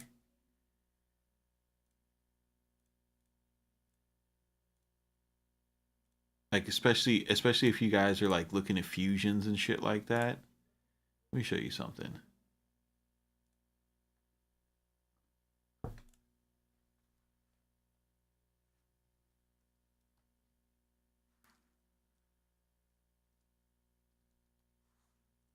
And this is why, like, if you're going to look at stuff, you want to ew. You want to look at as much information as you possibly can about what you're getting ready to look at, right? So, you know, a couple of the things that I liked about the what's it called? The fusion was, you know, I like the vintage drive for, like, you know, a little bit of saturation, and I like this violet EQ, right? This used to indicate the selected frequency. Simply pots related on a band, HF band is set to 6 kHz. So this gives you, instead of the violet EQ, it gives you this two shelf EQ where it's it can either it's a dynamic EQ, so it's like a fucking plug-in, bro. I don't know of a piece of hardware that has a dynamic EQ. You guys correct me if I'm wrong. So you pick a frequency and it'll either duck it or it'll expand it, which is crazy talk, right? For a hardware box. And you look at it and you're like, yeah, but you know, it's only two. And if you don't pay attention, you're like, oh, it's only two band. What are the frequencies? Well, and it's also got, you see how this says LF gain, and this actually says on the unit, this actually says LF HF gain. So these are dynamic EQs, and then these are static EQs for you could just turn it up, right? But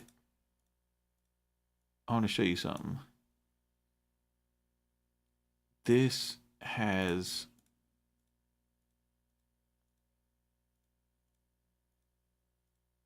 oh my god, where is it? Here it is. You can actually make it a bell or a shelf, right? And for mids, you can go from 700 hertz or the highs. I'm sorry, from the highs. You could go down to 700 hertz, all the way to 16K, bro. Like, just look. Selected frequency. Simply use the HF fast button to move the frequency point upwards, or use the LF fast button to move it down. This image shows how the meter positions relate to the chosen frequency.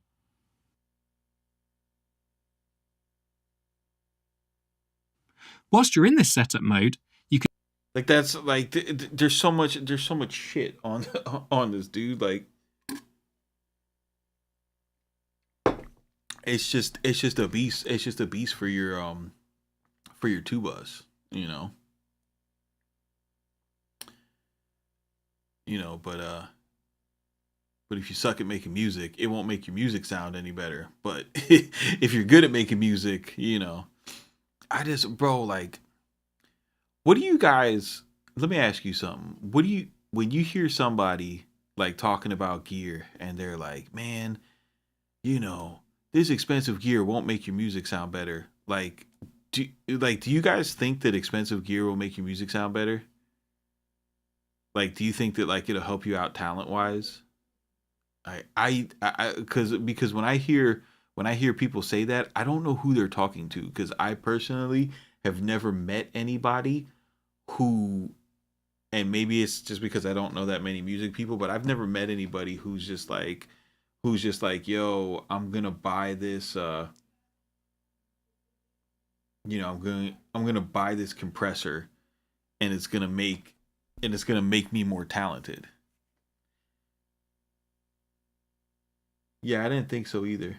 What do you think people are really trying to say when they say that?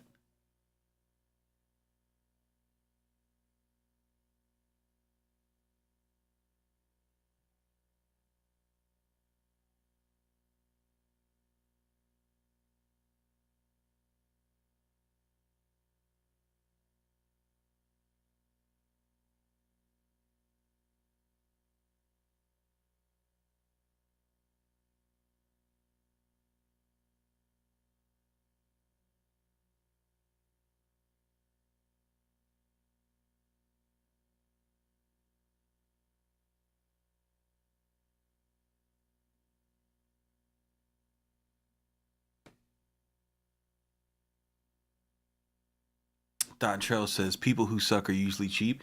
Yo, that's what I'm saying, bro. I've always seen that, that trope online. It's just like, where you see it a lot. You see it a lot in NPC gang. There's a lot of those kind of posts in NPC gang where it's like it'll be somebody. It'll be like, it doesn't matter, you have all this stuff in the studio and your beats are whack. And like I've never met somebody. I've never met I've never met somebody with I've never met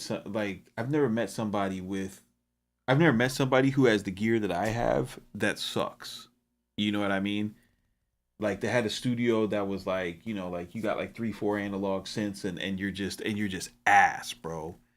And that's not saying that like I'm good at music because of the fucking gear that I have. I'm just saying like typically people who are ass, they don't spend money on their shit, you know?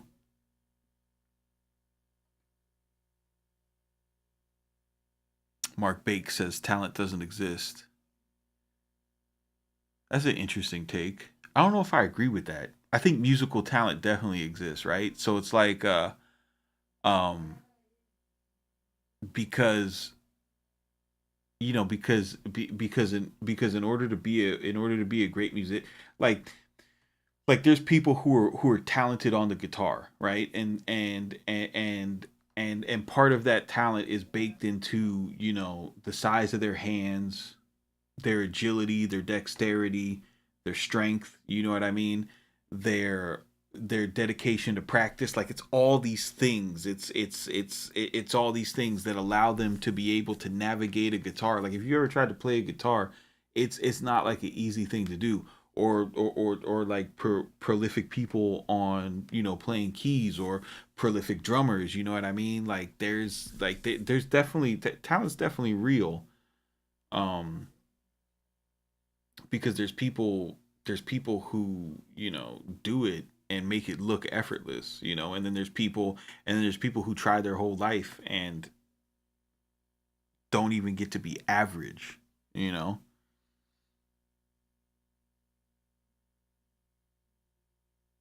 lot of it is practice. But there's a lot of people out there that, like, this is how I know the talent exists, because there's a lot of people out there that can practice, and you will not want to hear them play that instrument. I promise you, bro. I promise you. That is a real thing.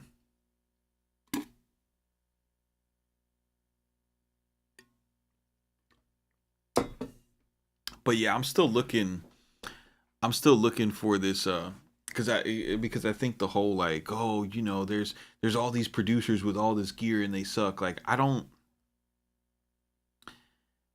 think you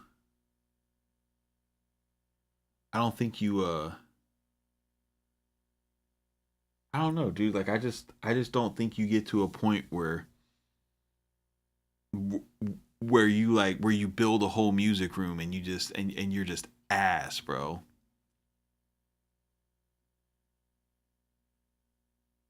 I think we all know people who owned. You know what, Greg? You're right. You're right. I knew one guy like that. But I feel like those people don't exist anymore. I feel like those people nowadays, they have like a whole bunch of software on their computer. Like I knew this one dude, right? His name was Michael, but his alias was Brain, and he had a little bit of money, you know what I mean? Like he lived in Pembroke Pines, and I don't know how we met him, but he was like a grown ass man, like and we were teenagers, like we had just graduated high school, and he was looking for rappers to produce and shit, and he had a Triton, he had a Korg Karma, he had an MPC, he had studio monitors and a mic, and dude, like he had a music room, and we just thought like, yo, we finally. And he would play us these CDs, he would play us these beat CDs, bro, and the beats on them were fire. But I started noticing after we heard about 4 of the beat CDs, they all sounded different. All of them shit sounded different. And then I heard one of the beats on like a fucking on like a VH1 show, and I was like, damn, bro, this guy got this placement, and then he didn't know about it. And then I tried him. I was like, yo, how'd you make this? Like, explain to me how you make this. He's like, I played it on the Karma. He put his hand up like this, and I was like, well, let's make a beat, bro. Let's make. I was like, oh, and he always never had time to make it. So he was not making none of those beats, bro. Like he was either renting that house from somebody who had that room, you know what I mean? Or he was getting those CDs, those beat CDs from somebody and pretending that he was actually working on the stuff, right? But I've like other than that dude, anybody I knew who like had a Triton, like they could fucking play their ass off. You know what I mean? Or the only like the other people I know who have instruments like I got, like them motherfuckers playing bands. You know what I mean? Um, they play in bands and like press their own vinyl and take the shit serious and practice every day and either and teach music like professionally. You know, I never really seen somebody other than that one dude who invested that much in a lab and just couldn't fucking make anything worth listening to. Yeah, the fingers, bro. Once he's gone like this, I was like, wait a minute, bro. Wait a minute.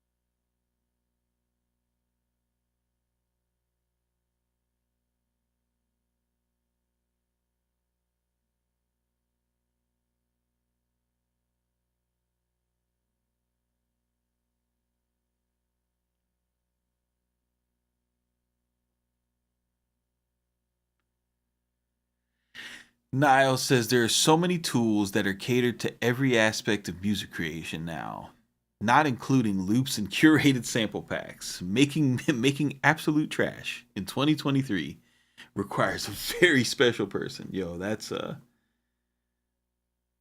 is 100% facts, bro. That is all factual.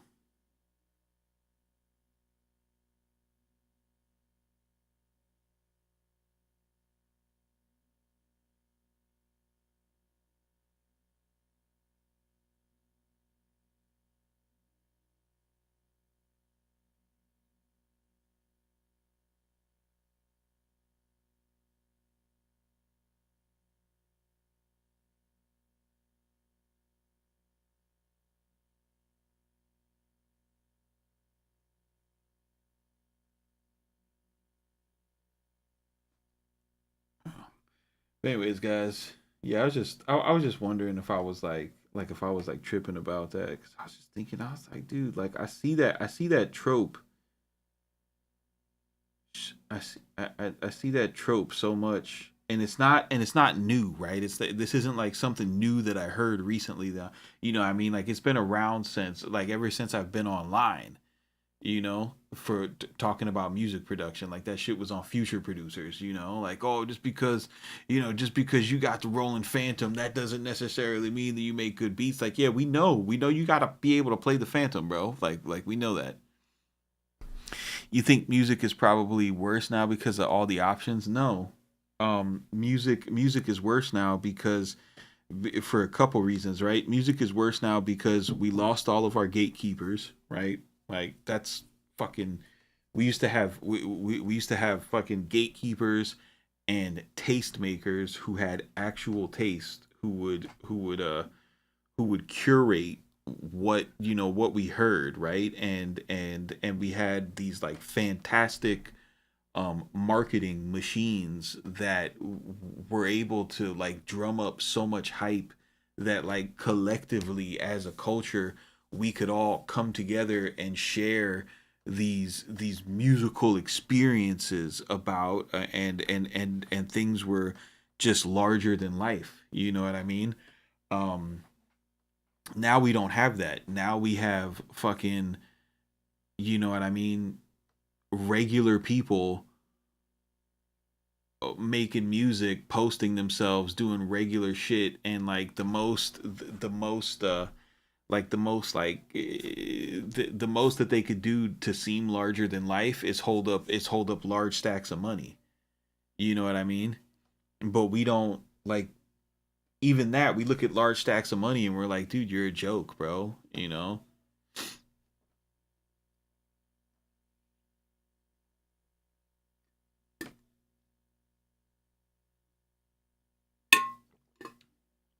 You know, the options, like people have the, yeah, people have the propensity to, like, people still have like the propensity to create, any type of art, put any type of message in it, you know what I mean? Like, used to have people, like Steve Rifkin, right? So Steve Rifkin went out and, signed Wu Tang Clan and Mob Deep and the Beatnuts and Dead Prez, um 3 6 Mafia. You know what I mean? Like you had somebody who, who their father was a gatekeeper, right? So then Steve Rifkin comes in the music industry. He's a gatekeeper, and he's like, all right, I see what's missing, from the game, and I'm gonna take my business acumen and say, boom, I know that this raw, unfiltered sound is missing from the game, and I'm gonna leave an opportunity for that, right? We don't have those type of gatekeepers right now. Like Elliot Grange isn't sitting here and as Lucian Grange's son and being like, what's missing from the industry, what are the stories that needs to be told, bro? They're just manipulating algorithms. You know what I mean? Like Elliot Grange's like biggest claim to fame was 6ix9ine, and what was that? That was just all, algorithm manipulation, and look at what it led to.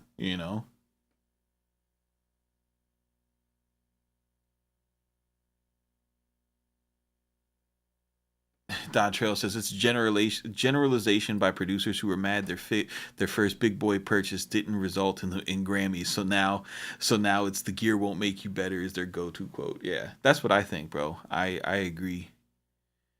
I agree. It's said by those people, and it's said by people who pander to the lowest common denominator. You know.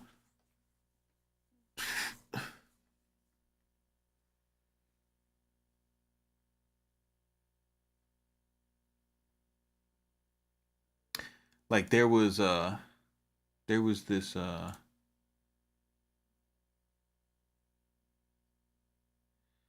like there was this tweet right here. I'm not up on Dirty Snares. I don't know who he is, but this was a discussion in a couple of discords I talked to, right? And he's like, these labels want the most ratchetest, ill representation of black and brown women they could find. I'm in meetings where they ask if I have some records like that. I say no. I'll miss that bag if I have to make a Pound Town record. Um, you know, these are the gatekeepers that he's running up against now. He's finding people that, like, dude, one of the things, one of the things that was, like, I don't know about other forms of music, but I know, like, for hip hop, one of the things that was always consistent in hip hop was there was always, because hip hop itself was counterculture, there was always space for those artists that would come out and call the popular stuff whack, you know, and those artists were always able to have a career. Like that was like being the artist who called whatever was hot whack. That was a viable career path. You know what I'm saying? Fucking Wu-Tang went #1 on Billboard, where they made an album where they called everything that was out whack.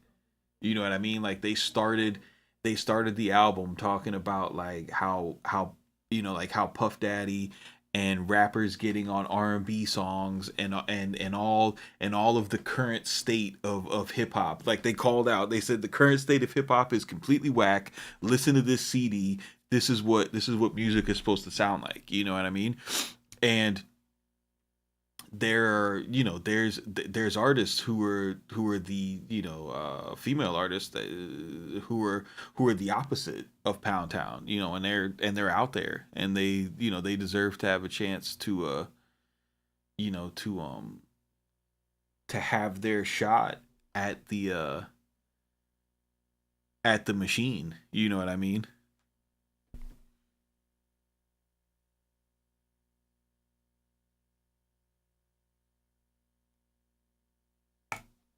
But yeah, guys, I'm gonna get out of here. You guys keep it simple. Don't be basic. Thanks for popping in on the stream. Thanks for tapping in.